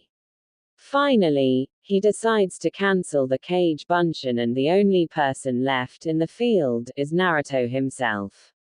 That was a Kawarimi no Jutsu. That's a basic academy jutsu, how can the idiot not see through it? Scanning around the open field, Naruto notices something glistening in the sun. Running over, he finds a bell lying on the ground. As he reaches for it, he steps into a trap, leaving him dangling in the air. Walking out of his hiding spot, Kakashi picks up the bell with a sigh. Think before you use a jutsu, or else your opponent will take advantage. Also, when you see an obvious trap like this, don't fall for it. A ninja has to remain calm and analyze the situation. I know. You don't know. That's why I'm telling you. Seeing that Kakashi is distracted by his conversation with Naruto, Sasuke fires a series of kunai and shuriken which strike the unsuspecting Junin. As he falls off to the side, the body turns into a wooden block as the real Kakashi is hidden amongst the trees trying to locate the two other genins. Realizing that he has given his location away, Sasuke tries to run away with Sakura trailing behind him hoping to back him up. After a while, Sakura loses track of Sasuke but finds Kakashi standing near the tree she's hiding in reading his book. Phew, I don't think he notices me. Sakura, look out behind you. What? Magen, Narakumi no Jutsu. A swirl of leaves picks up around a dazed Sakura. When she finally becomes aware of her surroundings again, Kakashi has already moved to a tree above her. Suddenly, she hears Sasuke's voice behind her. Whirling around, she sees Sasuke's mutilated body crawling toward her, begging for her help. With a loud scream, Sakura faints on the spot, foaming at the mouth. I think I overdid it. But she's got to recognize these things. Back at the open field, Naruto finally manages to get a kunai from his weapon pouch and cuts himself loose, only to fall for the same trap again. Out of frustration, he starts screaming and struggling out of the ropes again. In another open field not far from where Naruto was, Sasuke picks up the two screams and starts scanning about the immediate area, trying to find the source. Ninja Skill Lesson 2, Genjutsu. I can't believe how easily Sakura fell for it. I'm different from them. Different doesn't mean better. You can talk once you manage to get one of the bells, Sasuke-kun. Reaching behind his back, Sasuke grabs a number of shuriken and throws them at Kakashi, who manages to dodge easily while taunting Sasuke, but when he hears the sound of ropes being cut behind him, he can barely jump out of the way of the incoming trap. Taking advantage of his opponent's lack of concentration, Sasuke rushes in and throws a series of punches and kicks that forces Kakashi to use both of his arms to protect himself. When he notices Sasuke reaches for the bells, Kakashi throws Sasuke away and jumps back. This kid, I don't think I have time to read Ica Ica Paradise anymore. When Kakashi is about to taunt Sasuke again, he notices Sasuke going through a series of hand seals, ending in the Tora sign. Kakashi can only stand and watch astounded as Sasuke takes a deep breath and unleashes a fireball. When the fire dissipated, Kakashi can no longer be seen as Sasuke frantically looks around him, trying to find any traces of the Junin. I'm under you. Doton, Shinju Zanshuon Jutsu. Sasuke can only scream as he is pulled down into the ground by Kakashi. When the only part of Sasuke's body left above ground is his head, Kakashi comes back above ground and taunts Sasuke before walking away, waiting for the next challenger. Back at the trees, Sakura finally comes to and remembering Sasuke's condition, starts running about searching for her source of affection again. Naruto has also managed to free himself after spotting the bento boxes lying unprotected on top of the memorial stone. Even if I didn't go after the bells, that doesn't mean I can't eat first. Itadakimasu. Oi. I was just joking, sensei. Too late. By the time the alarm rings and Sakura and Sasuke return to the center of the training ground, they find Kakashi standing near the memorial stone and Naruto tied to one of the posts there. As soon as their bodies register that they have stopped their movements, their stomach starts complaining about its emptiness. Looks like all of you are pretty hungry. Oh yeah, about this survival exercise, none of you will be going back to the academy. Does that mean that the three of us? That's right. The three of you don't deserve to be ninjas. It's a waste of time for you all to go back to the academy. Kakashi looks at the three in front of him, studying what he thought of as an expected reaction to his speech. Naruto, even if tied to the post, starts screaming and struggling trying to get at Kakashi. Sakura is frozen at her spot with a haze over her eyes. When he turns his attention towards Sasuke, he notices the boy shifting his weight. As soon as Sasuke charges toward him, Kakashi pins him to the ground, stepping on his head. Do I need to spell everything out for you? Teamwork. The key is teamwork. Sakura, you leave behind a trapped Naruto going after a Sasuke that you don't even know the location of. You could have easily saved him by cutting the ropes, instead you left him in the open field where there is no doubt he would have died in a real mission. Naruto, you're always so brash in your decision making, putting the entire team in danger trying to cover for you. Sasuke, you treat those two like obstacles and tools, not even caring about their well-being but only about yourself. It's true that independent ability is important, that's why we held the graduation exam, but without teamwork, the entire team is in danger of dying. For example, Sakura Naruto now or Sasuke is dead. What? Just like that, when one of you is captured because of the lack of teamwork, you get put into an impossible situation that can very well lead to the death of everyone on the team. I'll give you two one last chance, but don't expect me to make it easy for you. Go ahead and finish your lunch, but don't give any to Naruto. He tried to break the rule by eating by himself first. If anyone tries to feed him, that person fails immediately. As soon as Kakashi leaves, Naruto starts screaming about how he can go without food even if his stomach is grumbling with every movement he makes. Finally having enough, Sasuke thrusts his bento box toward Naruto, telling him to eat while he keeps watch. When Sakura interjects, Sasuke silences her by saying that everyone needs to be at full strength to get the bells from Kakashi. After giving the matter some thought, Sakura offers Naruto her bento box instead. But Sakura-chan, just hurry up Naruto. I'm on a diet, I don't need to eat as much. Thank you, but I can't. Just hurry up already. No, I mean I really can't. My arms are tied, you're going to have to feed me. Why you? Fine, but don't expect to get this kind of treatment again anytime soon. As the food nears Naruto's mouth, there is a small explosion in front of them and Kakashi charges out of the cloud of dust. Sasuke can only sit frozen at his spot while Naruto and Sakura are screaming for their lives. You three, passed. What? What do you mean? You three are the first team to pass. All the teams before only know how to follow my orders. In the ninja world, people who break the rules are trash, but people who abandon their teammates are worse than trash. All right, the survival test is over, everyone passes. We will begin missions tomorrow, better make that the day after. I still have a lot of paperwork to do to actually register you guys. Okay, let's go. Sakura, Sasuke, and Kakashi all head off the training ground when Sakura asks if they want to go to her house for dinner.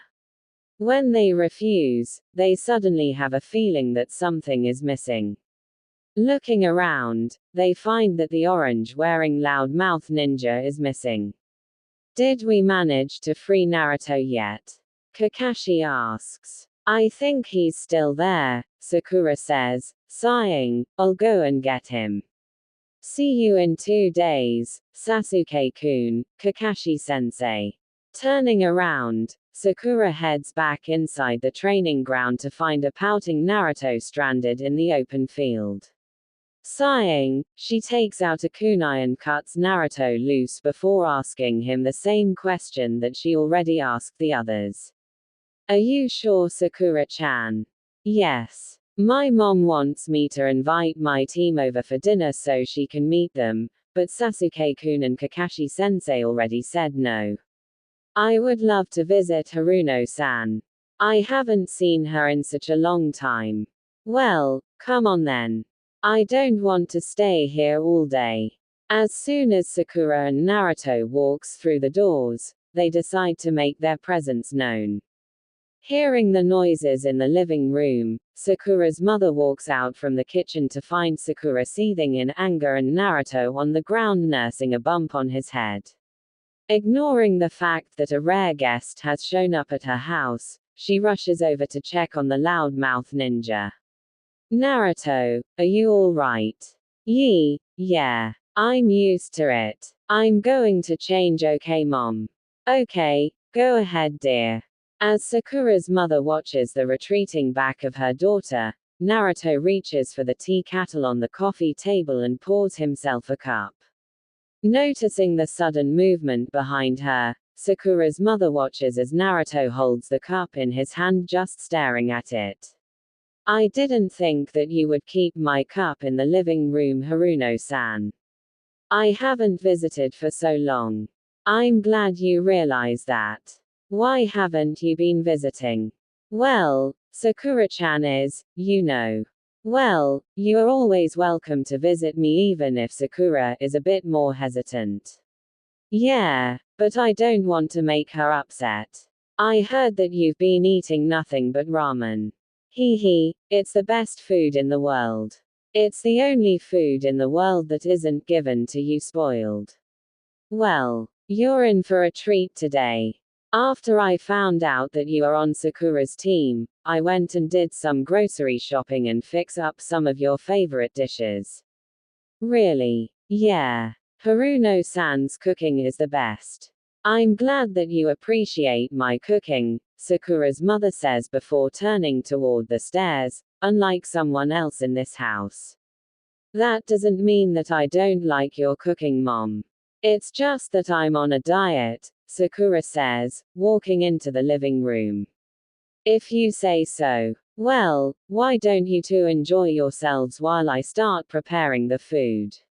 It takes a long time to get everything ready.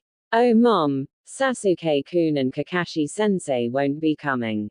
I expected as much. Don't worry about it dear. Before Sakura's mother can even takes a step away from the couch, a loud grumbling sound emits from Naruto's stomach, followed by a much softer one from Sakura's. They look at each other sheepishly, remembering that they still haven't eaten anything yet. I'll fix some snacks for the two of you. Thanks, mom. They all sit in silence as Sakura's mother go in and out of the kitchen and lay out a few small dishes for the two young ninja. Even with the food laid out in front of them and their stomach grumbling, they still remain in their seat, facing away from each other, not knowing what to say. Go ahead, Naruto, I thought you were hungry. You are too right, Sakura-chan. I'm all right. Don't worry about me. I'm on a diet. Are the two of you going to eat or not? And Sakura, don't tell me that you're on a diet or I'll stuff 'em down your throat. Fine mom, I'm eating. With their backs still facing each other, Naruto and Sakura start reaching for the food on the coffee table. Ignoring their antics, Sakura's mother head back into the kitchen to continue her work. The two young ninjas continue picking off food from the dishes until they both go for the same piece and their hands touch. Sakura pulls her hand away so fast as though the touch burned her hand, and Naruto looks further away, if that's possible at all, and nudges the dish towards Sakura, signaling her to get the last piece. You're hungry, right, Naruto? You can have the last piece. I'm on a diet, I don't want to eat too much. It's okay. I don't want to have a full stomach for Haruno-san's cooking. I haven't had an actual meal in a long time. Dinner won't be for a few hours. Besides, I thought you said you love ramen. I do, compared to everything else that I tried to buy. I see. If you don't pull all those pranks, then the villagers wouldn't be treating you this badly. Hey, I guess. Are you all right, Naruto? You're not your usual cheery self, Sakura asks, turning toward her teammate. What do you mean, Sakura? I feel just fine. Ha ha, see. Naruto, what's wrong? It's just that we haven't been together in a long time. You know, you, me, Ino-chan, Hinata-chan, Tenten-chan, Hanabi-chan. We've all grown up. We have our own lives to live now. I know, but it would be nice to have just one day where we can all hang out together again like we used to. You can't have everything you wish, Naruto, but I guess it would be nice. I haven't seen Tenten-san and Hanabi-chan in such a long time. Oh well, everyone will be busy as soon as we all start taking missions. The next few hours are filled with small talks and occasional apologies from Naruto. When Sakura's mother calls the two children over for dinner, Naruto is already nursing several bumps on his head.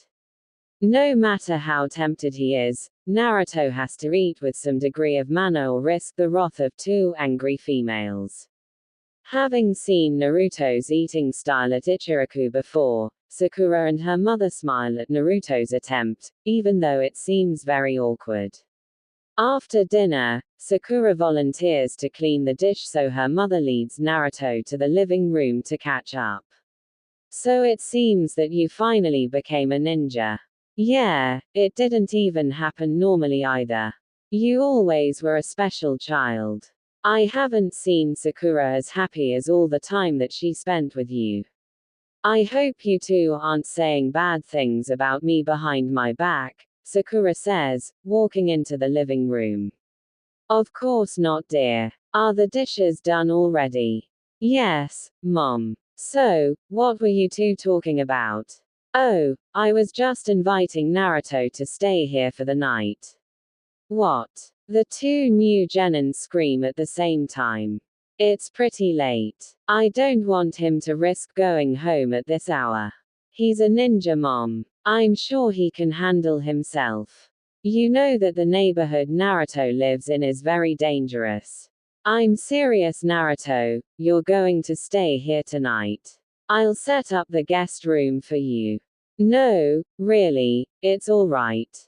I'm sure I'll be fine. No, Naruto. You're going to stay here tonight.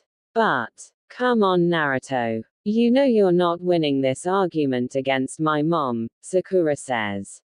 But Sakura-chan, I don't mind you staying either, Naruto. So don't worry. Well, okay, if you say so. Later that night, Sakura stays up just staring at the ceiling. She heard what her mother said to Naruto after dinner, and thinking back, she knows that her mother was right. Thinking back to what Ino said the day before, Sakura decides to do something for Naruto to repay his kindness toward her. The next morning, Naruto wakes up from the gentle coaxing of Sakura's mother. After getting ready for the day, he heads downstairs to the dining room for breakfast. He thought that he could try his luck and see if Sakura wants to do anything with him today, since it's most likely going to be the last day of rest for a long time, only to be told that she had already left about 2 hours before he woke up. Knowing that there is little chance that they can hang out together today, Naruto goes back to doing what he usually do in his free time, ever since last year, go and find Lee's team and train with him for the day. After saying goodbye to Sakura's mother, he rushes out to the training grounds knowing that Lee's team probably started training already, but to his surprise, he finds Lee, Neji, and Guy sitting in the training ground waiting for the last member of their squad to show up. Hi guys. Naruto-kun. Are you here to train today? Yeah. I just got assigned to a Genin squad yesterday and I think I'll be pretty busy from now on, so I figured that I'll train with you guys today for old time's sake. That is a truly youthful attitude, Naruto-kun. Tell me, which Junin is lucky enough to have such a youthful genin like you on the squad? My team's Junin instructor is Kakashi-sensei. Kakashi. It seems that my eternal rival has also gained a youthful spirit on his team. Lee. We must train hard so that we can prove our youthful spirit is greater than that of Kakashi's squad. It pains me to say this, but from now on, Naruto-kun is your rival. Is that understood? Hi Guy-sensei. Lee. Guy-sensei. Naruto can only cringe at the outward display of emotion. He knows what's coming next, having seen it every time he stops by to visit. Just as they are about to proceed to the next and final stage, someone taps Naruto on the shoulder and pulls him away. Tenten. My youthful flower. What caused you to arrive late today? Guy asks. Something came up.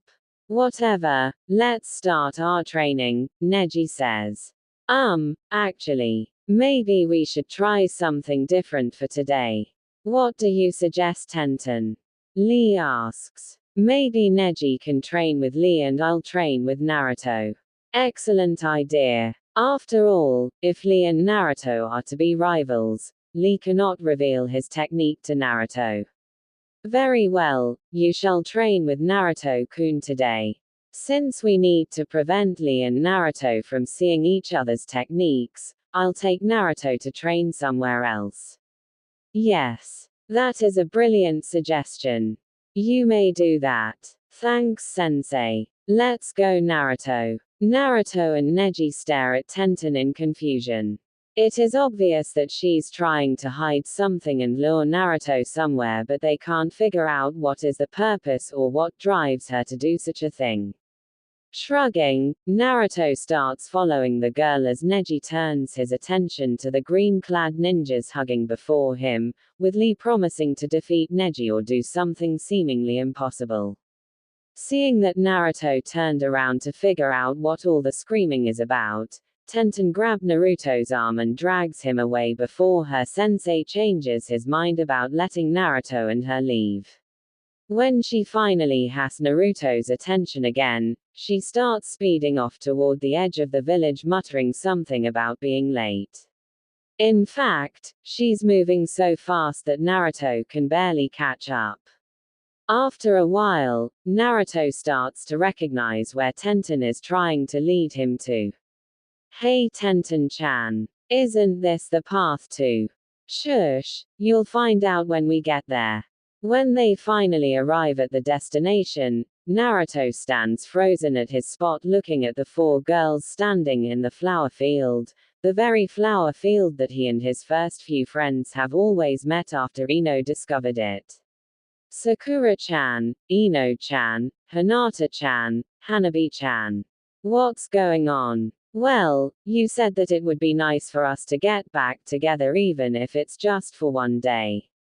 Sakura-chan. I never thought that forehead girl would do something like this, but I guess people do change. Oh, be quiet, Ino pig. After getting up early, Sakura tells her mother of her intentions and leaves the house after getting a quick breakfast. Walking down the street leading to the Yamanaka's flower shop, she starts fumbling with her hair and stops when she touches the metal hatchet on the top of her head. She still remembers what she said to Ino after meeting Kakashi for the first time when she gave Ino back the red ribbon that was the sign of their friendship.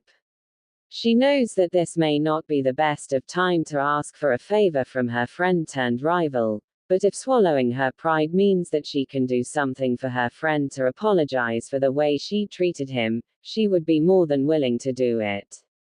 In a sense, it was Ino that woke her up to the truth that day, so she should have no problem going along with her idea. Ohio Sakura-chan. What brings you here today? Konnichiwa wa, Inoiki-san. Is Ino here? Yeah, hold on. Hey Ino. Someone's here to see you. If it's Shikamaru or Chuji, then they'll just have to wait. No, it's Sakura. Sakura. Okay, I'll be right out. Ino walks out to the shop, still adjusting her usual purple dress and fumbling trying to tie her hair up in the usual ponytail. After everything that happened 2 days ago, Ino knows that whatever it is that brought Sakura here must be important. So, what do you want, forehead girl? Do you have time today? Well, I'm not doing anything, and my team won't start doing any missions till tomorrow. Good, come with me. Oi, forehead girl, wait up. Dragging the ponytail blonde across town, Sakura stops in front of a small apartment and knocks on the door.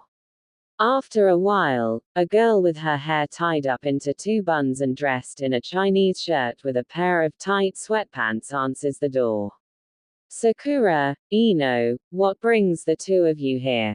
Tenten-san. Naruto usually trains with your team on his free time, right? Yeah. He and Lee really hit it off. Why? Can you take Naruto to our flower field? Our team is off today, so I think he will be visiting your team again. Sure, but why? I'll explain it when we get there. I still need to get Hinata-chan and Hanabi-chan. Okay, if he shows up, then I'll take him there. Thanks, Tenten-san. As soon as she says goodbye, Sakura turns and runs toward the Hyuga compound. Ino is struggling to catch up to the eager girl, but she manages to stay close enough that when Sakura stops, she only needs a few extra seconds to arrive. Taking a look at each other, Sakura knocks on the front door hesitantly, knowing how cold Hiyashi has become ever since he stopped allowing Hinata and Hanabi to spend any extended period of time with them. After about 30 seconds, the door opens, revealing a slightly agitated Neji. What is it that brought the 2 of you here today? Is Hinata-chan and Hanabi-chan in? Yes. Good. Before Neji can even finish his sentence, Sakura pushes Neji away with one hand while dragging a shocked Ino inside. Before they find their targets, they happen to stumble upon Hiyashi, who is too shocked to see them to do anything as they walk right past him. The only sign of acknowledgement is a short greeting. They find Hinata and Hanabi getting ready for the day in their rooms, and soon drag the confused sisters back past the still shocked Hiyashi and eventually past the shocked Neji before closing the door behind them. What is going on? Hinata asks. I was thinking that we can have a reunion of sorts at our flower field today. I know that Hiyashi-san probably won't approve, so I have to drag you 2 out here. Actually, I would allow it this time. Also, I would appreciate if you don't barge into my compound unannounced the next time you are looking for my daughters. Hiyashi-san, we're sorry but we're kind of in a hurry, so, Ino stutters, trying to get away from the Hyuga clan head. Don't worry about it. Hinata's squad will start meeting tomorrow and I will allow her to have a day off for this occasion. Yui, am I allowed to leave as well? Hanabi asks. Yes, it's a special occasion. You are allowed to go as well. Thank you, Yui. Calm down, Naruto. We can't, the client. Let me go, Kakashi-sensei. I'll tear him apart. Then we'll see who's undependable. Can't you just knock the dope out? We need to let him blow off some steam, or it'll be worse when he wakes up. Sakura, tell him to stop, Sasuke says, turning to the last option for help. How? I don't care, just make him stop. Say you would go out on a date with him or something, Kakashi says, his grip on Naruto starting to slip. What? I can't do that, Kakashi-sensei. He'll tire out eventually, right? Yeah, but we don't want any trouble during the trip either, Kakashi explains. The bridge builder takes a drink from his canteen as he leans against the wall and quietly enjoys the free entertainment. The Hokage and Iruka can only watch on in amusement, though they are pondering what Naruto's antics would do to the village's reputation. Finally, Sakura gives up and agrees, to which Naruto's screams of anguish turns to yells of jubilation. Sasuke and Sakura glare at Kakashi for his failed tactic, and even though Sasuke's reaction is only due to the fact that the screaming got worse, Sakura takes that as a sign of affection. While Naruto is oblivious to the apparent grin on Kakashi's face, Sasuke and Sakura are highly unnerved by it, each trying to figure out what their sensei is thinking. I know what you're thinking, Sakura, but you have to look underneath the underneath. You have leverage over him now. You can get him to do whatever you want. Hey, that's right. You're brilliant, Kakashi-sensei. Great. Now that that's taken care of, can you get Naruto to stop? Oh right. Sorry Sasuke-kun, Naruto, if you don't start behaving, I won't go on that date with you. Sorry Sakura-chan. Good, now that I have your attention, go home and pack for the mission. We meet at the gate in 2 hours. Hi sensei. 3 hours later, Sasuke, Kakashi, and Tazuna are all waiting at the gate. While Kakashi and Tazuna arrived at the assigned time, Sasuke just arrived only a few minutes ago. Kakashi can only sigh as Sasuke ignores Tazuna's complaints, knowing that they are embarrassing him in front of a foreign client as their form of silent protest of his perpetual lateness. Sakura shows up a few minutes later, waving towards Sasuke and putting up the faked smile for Kakashi as she too ignores Tazuna's complaints. Not long afterward, Naruto arrives at the gate smiling and approaches Sakura, completely ignoring Kakashi and Tazuna's existence. Good, now that all of you are here, we can be on our way. Yeah. Let's go. What are you so excited about, Naruto? Sakura asks. Of course I'm excited. This is the first time I get to go outside the village. Besides, the faster we get there, the faster we can be done and come home, and the faster we can go on the date. Don't remind me. Remember Sakura, once you do this, you would have complete control over him, Kakashi says. If you are so excited about it, then why are you late for a whole hour? How can I feel confident about putting my life in the hands of someone who can't even show up on time? Don't worry Tazuna-san. I'm part of the mission as well. You're even worse. Your subordinates are late and you did nothing about it. How do you expect to make them respect you and listen to you? Well, about that. Taking out his book, Kakashi gestures for his team to fall into formation to protect the client and be on their way, completely avoiding the barrage of questions and criticisms from Tazuna. About an hour into their traveling, Kakashi glances at a puddle in the middle of the path but says nothing about it and goes back to reading. As soon as the group walks past the puddle, 2 ninjas leap out, a spiked chain linking the 2 of them. Wrapping the chain around Kakashi, they rip apart the Junin in front of his shocked students. Next they decide to go after the person closest to them. Naruto is so stunned that he barely has enough time to get out of the way, but not before getting a cut on his hand from one of the ninjas' claw. Seeing that the 2 ninjas are charging toward the client, Sakura shakes out of her stupor and moves in front of Tazuna even though she probably has little chance of surviving. Seeing her reaction, Naruto tries to get up and help her, but Sasuke jumps in and knocks them away before pinning them to a tree with a kunai through the chain. As soon as the 2 ninjas break free, Kakashi appears and knocks them unconscious. Looking back toward where their sensei used to be, all they see is a bunch of wooden blocks. Good job team. Kakashi-sensei. Sakura says. Sorry I didn't come out sooner, but I want to see who their target is, and I think you have to answer a few questions Tazuna-san. Naruto, is your hand all right? Sakura asks. I think so. It's not a really big wound. Naruto, you should be careful. That claw was poisoned. Kakashi says. What? We need to get Naruto back to the village for treatment.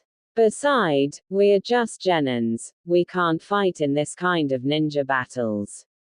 We won, didn't we? You two weaklings can go back. Kakashi and I can handle pawns like them. Team. Don't talk to Sakura-chan that way. You're one to talk. You're the only who got hurt. Even Sakura did more than you. Maybe you should just run back to Konoha crying about your hand, Yujiro Tonkachi. You two are just in the way. That's enough, Sasuke. We are supposed to work as a team. Though we do need to treat that wound. Shut up. Taking out a kunai, Naruto stabs at the wound and the others all watch in shock as the blackened blood splatters onto the ground. When Sakura finally gets over the shock and looks up from the pool of dark red liquid on the ground, she barely catches the end of Naruto's pledge. Rushing over, she checks on Naruto's hand, not at all surprised to find the wound slowing closing, having seen it along with the other girls as children. Sighing, she takes out some bandage and wraps it around the wound, lecturing him in the process. After everything is taken care of, the team decides amongst themselves to continue with the mission. Tazuna points out the direction to the dock where one of his friends is waiting to take them to Nami no Kuni. During their travel and through the boat trip, Tazuna explains everything relating to the situation at Nami no Kuni. By the time Tazuna ends his story as they arrive, each member of the team has a different reaction. Naruto is seething in anger from Gator's treatment of the people. Sakura is concerned about how many more strong ninjas someone as powerful as Gato can send their way. Sasuke is excited about the very prospect that Sakura is concerned with. Kakashi, with what little can see of his face, shows signs of indifference to the situation. With the group trying to avoid Gator's men, they land a small distance away, then travel by land back to Tezuka's village.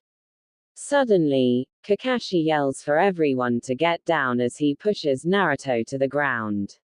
Behind him, Sasuke and Sakura push Tazuna down before hitting the deck themselves. A giant sword spins over them and embeds itself in a tree. In a swirl of water, a ninja appears standing on the blade. Hand over the old man and nobody gets hurt. Who do you think you are? Naruto, calm down. I'll take him on. He's out of you guys' league, just focus on protecting Tazuna. Ah, the famous copy ninja Sharingan Kakashi. No wonder the Oni Kyudai were defeated so easily. Kirigako no Kijin, Momoki Zabuza. I would never have guessed that someone like you would be working for someone like Gato. It's a way to make a living. Plus he can help me avoid the Oinen. Regardless, if you are not going to hand the old man over, I guess I'll have to take him by force. If you are going to be my opponent, looks like I'm going to need this. Reaching up, Kakashi lifts the hatayat from his left eye. Naruto can only stare at the blood-red eye in shock, but if anyone is paying attention, they would see that Sasuke is the most shocked out of everyone. Chuckling, Zabuza jumps to the ground and pulls the large blade out from the tree. Take defensive positions and protect Tazuna, I'll take care of Zabuza. Are you sure, Hataki? Kirigako no Jutsu. The fog is thickening again.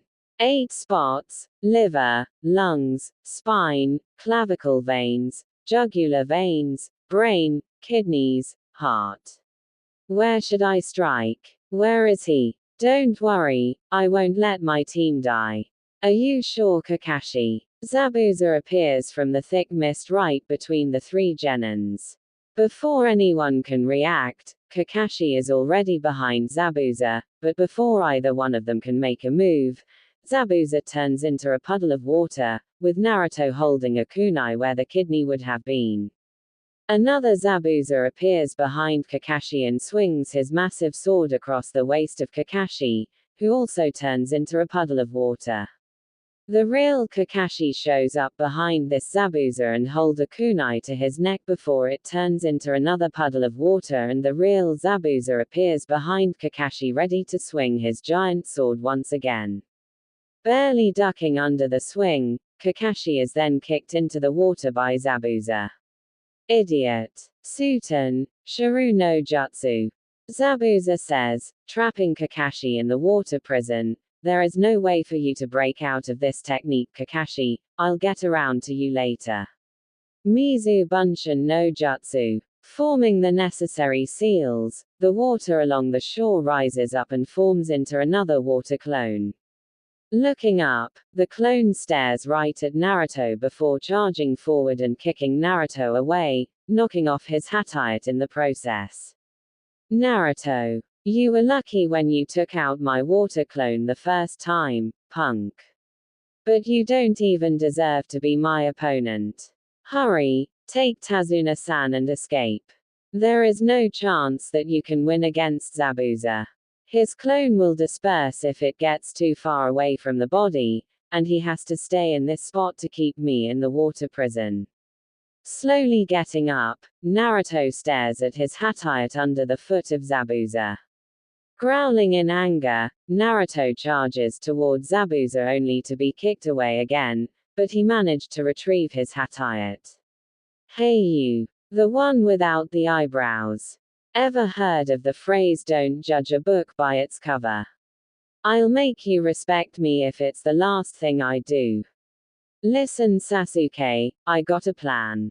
Che, now you want to work together.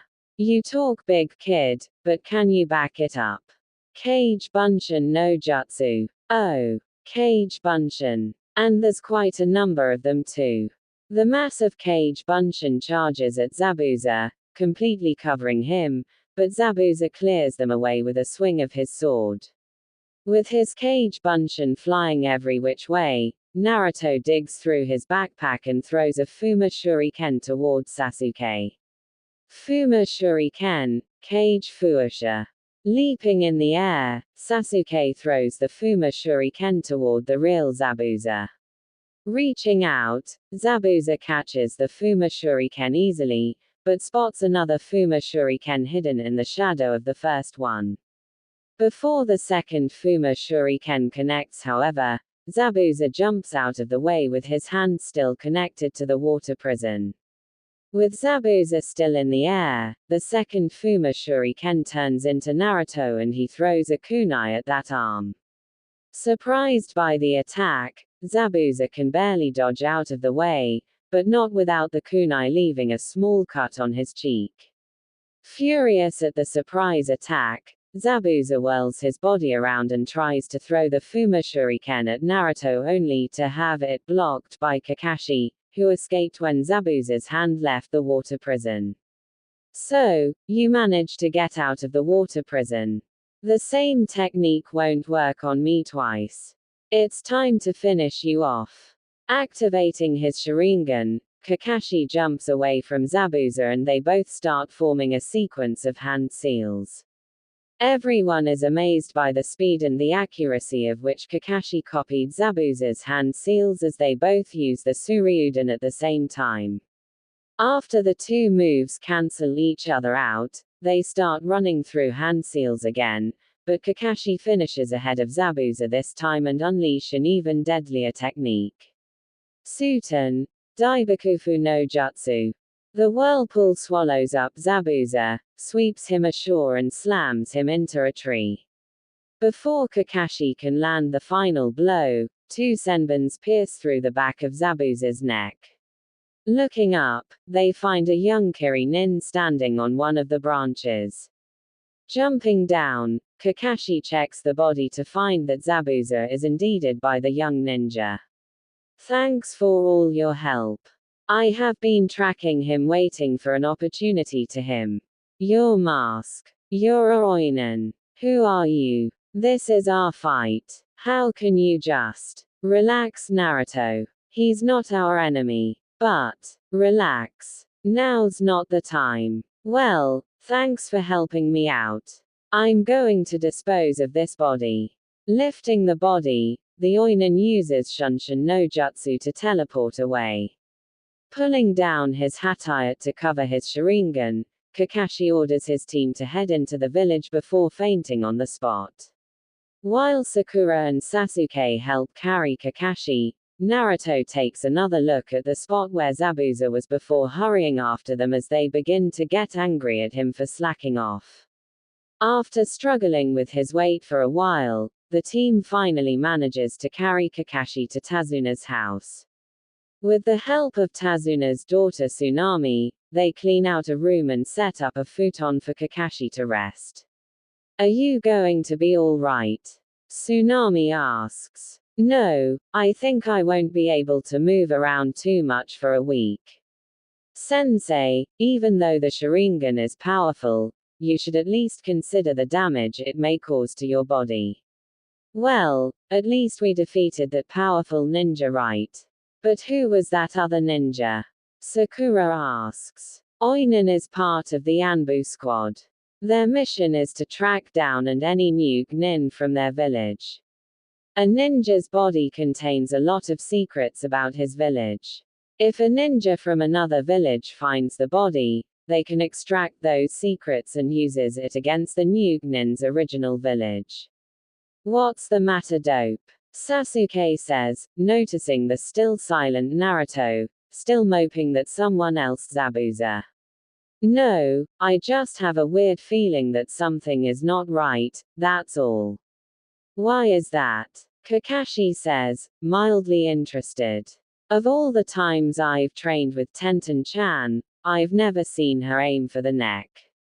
I would think that if it's that effective, someone like Tenten-chan would have at least tried to hit it a few times. Naruto's right. Kakashi says, bolting up suddenly before slamming down on the futon again. Kakashi-sensei, stop moving around, you'll faint again. Normally, Oinin would take care of the body on the spot. So what? Sasuke says. You still don't understand. What did the boy do with Zabuza's body? We don't know. He took it away, Sakura says. Exactly. If he needs proof, all he needs to do is take the head back. More importantly, the weapon the boy used aren't exactly a weapon of choice for others. That means, Zabuza is still alive. It's true that I did check his body, but I'm afraid it's only a temporary death. So what are we going to do now? Sensei is still bedridden. What if Zabuza comes back? I don't think he's in much better shape than I am. It looks like I'm going to have to use the time to train you guys. Train us. Even you had so much trouble defeating Zabuza, Kakashi-sensei, Sakura says, what chance do we stand even if we do train? Don't sell yourselves short. Don't forget who it was that got me out of the water prison. You guys have grown so much in such a short period of time that I can't help but to feel proud of you. So how are we going to train? I will show you all tomorrow. I still need some rest. About a week passed since Kakashi put his team on their training regiment. Sakura had long since perfected her chakra control and she is assigned to protecting Tazuna at the bridge in case Gato gets impatient and sends other thugs to attack while Zabuza is recovering. Sasuke had been heading to the forest clearing every morning and returning every evening for his training, and Naruto practically spent the entire day at the clearing to train, only stopping back at Tazuna's house for food. Occasionally, Sasuke and Sakura would help him back to Tazuna's house to rest, but mostly Naruto would train himself till exhaustion then fall asleep in the clearing. On the sixth day, before Sasuke arrives at the clearing, there is another person there who finds Naruto asleep while pick herbs. Hey, wake up, you'll catch a cold. Who are you? What are you doing out here? I'm just here to pick some herbs. Hey Nei-chan, do you want me to help you out? Okay, the girl says before telling him how to pick out the useful herbs from wild grasses. Wow, I never knew that these wild grass can be so useful. So, what are you doing out here this early in the morning? Training. I need to train to get stronger. Really? Do you have someone you wish to protect? Huh, I suppose. Why? When you have someone you wish to protect, you become much stronger. I can tell that you will get much stronger. If fate would have it, we may meet again. Bye Nei-chan. Oh by the way, I'm male. What? Naruto screams as the person leaves the clearing. What are you doing, dope? Sasuke. Did you see the person that just walked past? Do you think that's a male or female? I don't have time for this. Let's just start training already. Ah, I knew it. They left me behind again. I'm going. As Naruto charges through the forest heading to the bridge, he notices cut marks littering the path. Slowing down to investigate, he finds a boar lying dead in the middle of the path a bit further ahead. These are sword marks. I've seen Tenten-chan use weapons like this. This is bad. Jumping through the trees again, Naruto heads back toward Tazuna's house. He arrives just in time to see Tazuna's grandson charging blindly toward two thugs. Jumping into his path, he uses the Kawarimi no Jutsu to replace Inari with a block of wood he picked up from the forest heading back. Reaching into his weapons pouch, Naruto throws two shuriken at the thugs, who dodges them easily, but Naruto is using the same trick he used against Zabuza. The two shurikens turn into cage buncheons and knock the two thugs out from the back. After tying the two thugs up, Naruto asks Inari to gather the villagers to let them know what is going on before hurrying back toward the bridge. By the time Naruto gets to the bridge, Zabuza and his assistant already attacked the bridge. While Kakashi and Zabuza are facing off against each other, Sasuke is trapped by Zabuza's follower while Sakura is protecting Tazuna. Taking advantage of the young ninja being distracted by Sakura's kunai, he transforms himself into a shuriken and uses a clone to launch himself at the young ninja, knocking him out of the ice formation. Hey Sasuke team. How did you end up getting trapped? Do you want me to help? You talk too much, dope. Seeing that the two are distracted, Zabuza launches a series of shurikens and kunais at Naruto, but the young ninja blocked all of them with his senbon needles. Haku, what are you doing? Please allow me to handle them myself, Zabuza-san. While Zabuza has Haku's attention, Sasuke begins to check his wounds and find that none of the injuries indicate that Haku is aiming for any vital spots, and from the way he blocked every one of the weapons from Zabuza, it's not likely that he missed his target. While he's thinking, Naruto sneaks inside the ice formation. Hey, I'm here to save you. What are you doing in here, you idiot? What are you talking about? I'm here to save you and this is what you say. Haku re-enters the ice mirrors while Sasuke and Naruto are arguing. Picking out the mirror that he is entering from, Sasuke reaches for his weapons pouch only to find that Haku has moved to the mirror directly behind him. Seeing that he can't catch up to Haku's speed, Sasuke tries to blast his way out with his Gukakyu, but the Grand Fireball has little effect on the ice mirrors. Closing his eyes, Naruto tries to listen for any sound that may tip off where the real Haku is. Looking over his shoulder, Sasuke soon becomes enraged at Naruto's lack of reaction as needles start flying toward the two of them again. He had been expecting Naruto to at least provide enough backup for him so that at least one of them would be able to escape and they would be able to attack from both sides, like how it should have been before Naruto entered the ice formation. While Sasuke is dodging left and right trying to avoid being hit in any vital spots as much as possible, Naruto only covers himself up and takes the hit while still trying to focus on the enemy's location. When Naruto finally has a gauge on Haku's movement, he has taken a fair share of hits that severely limits him movement, even if his wounds are all closing up at a rapid pace. By this point, Haku had already expended much of his chakra, and Sasuke, being pressured into protecting himself, had slowly awakened his Kekkei Genkai, the Sharingan. Deciding to end the fight quickly, Haku intentionally attacks Naruto but focuses all his attention on Sasuke. When Naruto finally looks around after everything quiets down after the latest barrage of attack, he sees Sasuke standing in front of him with senbon needles littering all over his body. Scrambling to his feet, Naruto barely catches Sasuke before his unconscious body hits the ground. He got in my way without thinking to protect you. Is this the first time you have seen someone die in battle? This is the life of a ninja. He truly is someone worthy of the title ninja. Shut up.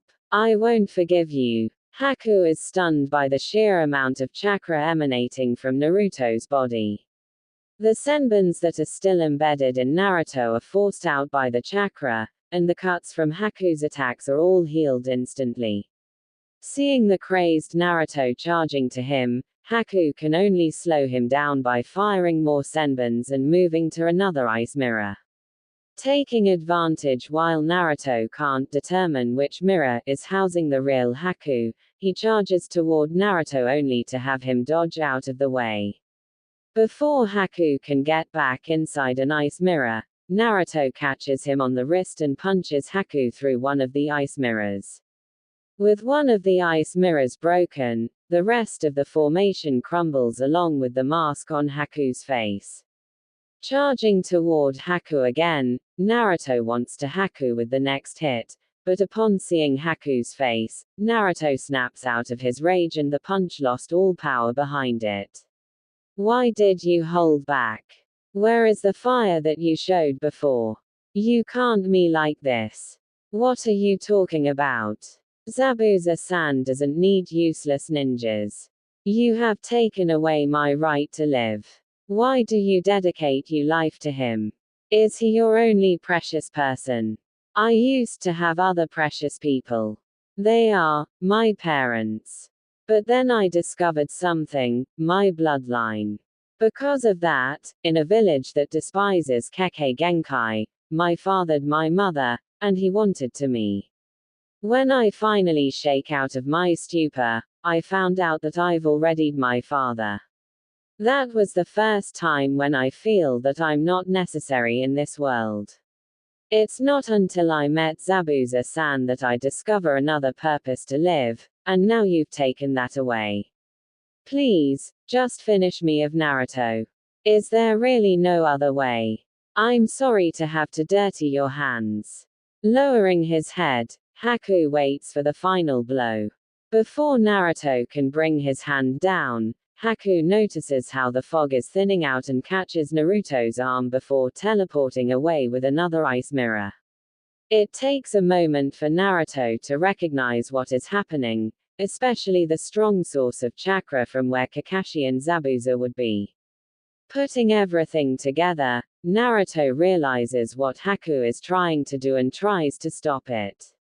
Wait. Kakashi-sensei. Don't do it. Kakashi is so surprised by Naruto's screaming that he lost his concentration and the Reikiri in his hand fizzled away before his bare hand touches the chest of Haku, who has taken the spot in front of Zabuza, ready to take the blow for his master.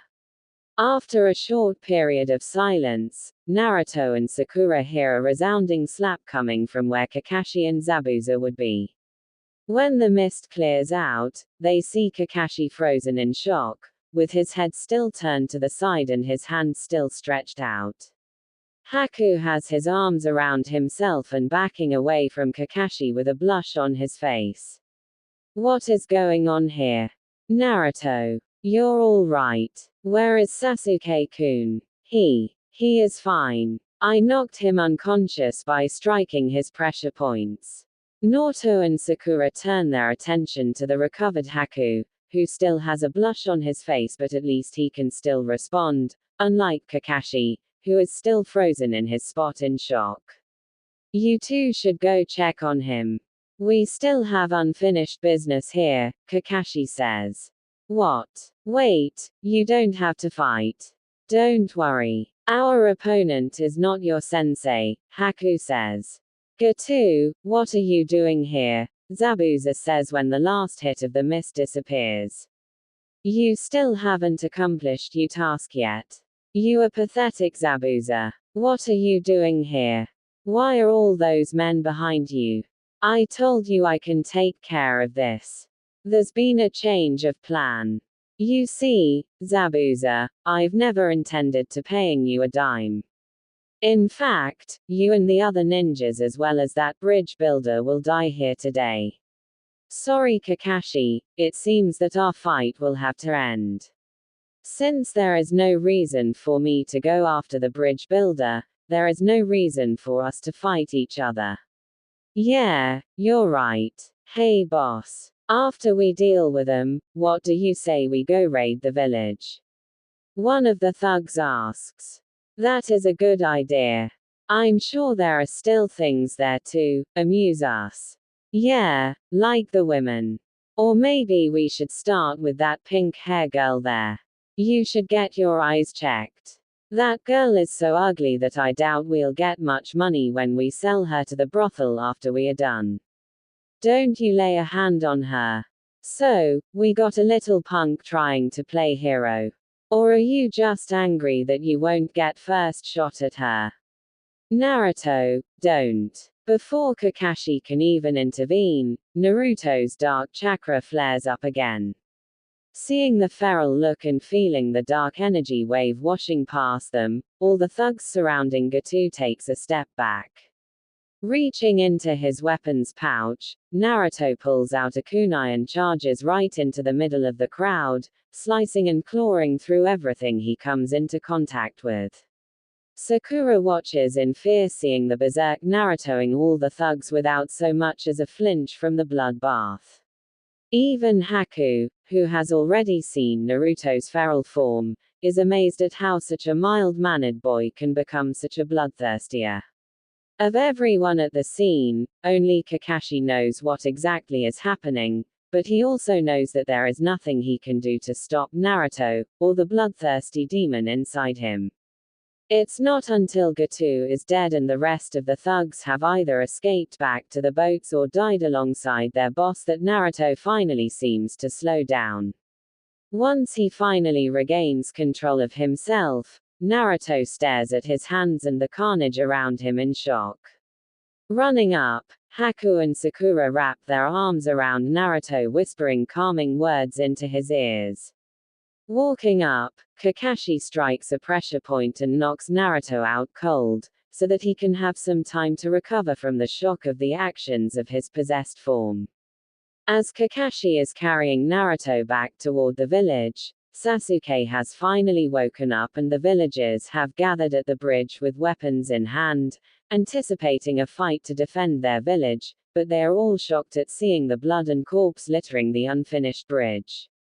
Sakura and Haku stay at Naruto's bedside as soon as they get him back to Tazuna's house. Kakashi, Sasuke, and Zabuza occasionally stop by to visit before going back out on patrol duty. Tsunami and Inari set up a couple of futons in Naruto's room for Sakura and Haku as per their request, and they too would visit the young boy once in a while after hearing from Tazuna how he single-handedly protected the village from Gator's men, even if it was through such a bloody mean. Naruto, you're awake. Sakura-chan. I'll tell the others. Thank you Haku-chan, Sakura says. How long was I out? Almost 2 days. I was out that long. How did the fight go? You don't remember. As soon as the words left her mouth, Sakura wishes she could take them back. Naruto appears to slowly remember everything that took place at the bridge and goes into shock again. Like she did at the bridge, Sakura tries to comfort Naruto again as she waits for Kakashi to get here so he can help Naruto. What's going on? Haku. Naruto has gone into shock again.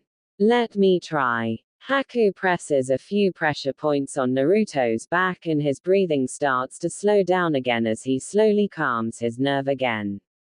When Naruto is finally aware of his surrounding, the first thing he notices Sakura sitting in front of him on the bed with a concerned look on her face. The next thing is that someone has wrapped her arms around him. And guessing the gender from the feeling of soft objects pressed against his back, that person is most likely a woman. Tsunami-san. I'm feeling much better now. Thank you. Did you call me Naruto? Tsunami asks from the door, having just brought up some food for Naruto. Tsunami-san. Then who's that behind me? Naruto-san. Are you feeling better? Haku. What, why, when? I'm guessing you want to know why Haku-chan is dressed like this, right? Sakura-chan, why is? Well, it kinda surprised me too when I found out, but Haku-chan is actually a girl. What? But Haku, you told me that. That was because of me. Zabuza-san, Haku says, spinning around toward the new Nin. Looks like you're doing better, dope. Sasuke, you have no right to talk down on Naruto. You were in even worse shape, Kakashi says. Che. So, what's this about you being the reason Haku tells me she's a male? Naruto says. I needed a merciless assistant, and Haku was too soft to be air. So I have to change her personality, beginning with her own identity. How can you do that to her? She'll never survive in the ninja world the way she was when I found her. If she ever managed to anyone, she would have ended up just like you. Zabuza-san. Haku reprimands. I'm only teaching him about the real ninja world. If he takes his genin attitude out to the real world, he'll be dead before he even realize what is happening. While I appreciate you helping me teach my students, Zabuza, I think I should give Naruto the emotional training myself, and I think now is as good a time as any. Fine. Haku, let's go. We should leave now. Wait. Where are you two going to go? Well, Gato is dead, and from all the ruckus he caused, I'm sure the Kirioinen would be onto us soon. Why don't you go back to Konoha with us? I'm sure Gigi wouldn't mind having you two become Konoha nin. I highly doubt it. You have no idea how I became a new nin, do you? A few weeks later, the bridge is finally finished and Kakashi's team heads back to Konoha with Zabuza and Haku in tow. As soon as they arrive at the gates, the guards, realizing who is in the group, try to move in and arrest Zabuza, but Kakashi sends them away with a wave of his hand. Continuing on toward the Hokage Tower, Zabuza and Haku can't help but to notice the villagers' glare on Naruto, and the rest of the group notices the wary looks from the other ninjas on Zabuza. As soon as they enter the meeting chamber, the Hokage almost choked on the tea he's drinking upon seeing an A-rank new nin walking into his office. Kakashi, what is the meaning of this? Hokage-sama, we completed the mission. I'm here to report. Forget about that, what is Momoki Zabuza doing here? Well, you see, Hokage-sama, Momoki Zabuza is requesting protection and safe haven. And the reason why I should grant this request is, I have a few ways of convincing you, but I doubt you want me to use them. Gigi, Naruto says, I remember where that little orange book is, I'm sure you don't want anything to happen to it. Well, that does it. Momoki Zabuza and, what's your name? Momoki Haku. Momoki Zabuza and Momoki Haku are hereby granted residency in Konoha and are officially enlisted as Konoha nin. Zabuza will gain the rank of Junin while Haku will gain the rank of Genin. Since there are no Genin squad with an opening, I suppose you two will have to be your own squad for now, which means you are restricted to the village and are only allowed to accept D rank missions. I understand. I will have someone find a suitable dwelling for the two of you, but for now, you'll have to stay with Naruto. That shouldn't be a problem. Very well, the rest of you are dismissed. Now Kakashi, give me your report. As soon as they are dismissed, the group heads back out into the street before Sasuke leaves for the Uchiha compound with Sakura following him. As Naruto is leading Zabuza and Haku toward his apartment, he spots Team Guy heading his way. Naruto-kun, it seems that you have finally returned from your mission. Lee screams. Hey Lee. Hey Tenten-chan. How are you doing, Guy-sensei? We're doing great. I assure you my squad is burning with the power of youth. That's nice, Guy-sensei. Say Naruto, who are they? Tenten asks. Oh, this is. Are my youthful eyes deceiving me? How can a new nin be walking in our village unstopped? There must be some kind of mistake. Guy says before Naruto can begin to explain. Actually, Guy-sensei, Hokage Gigi already allowed Zabuza and Haku-chan to stay in our village and become Konoha nin. Is that so? Well then I welcome you to our village, Momoki-san.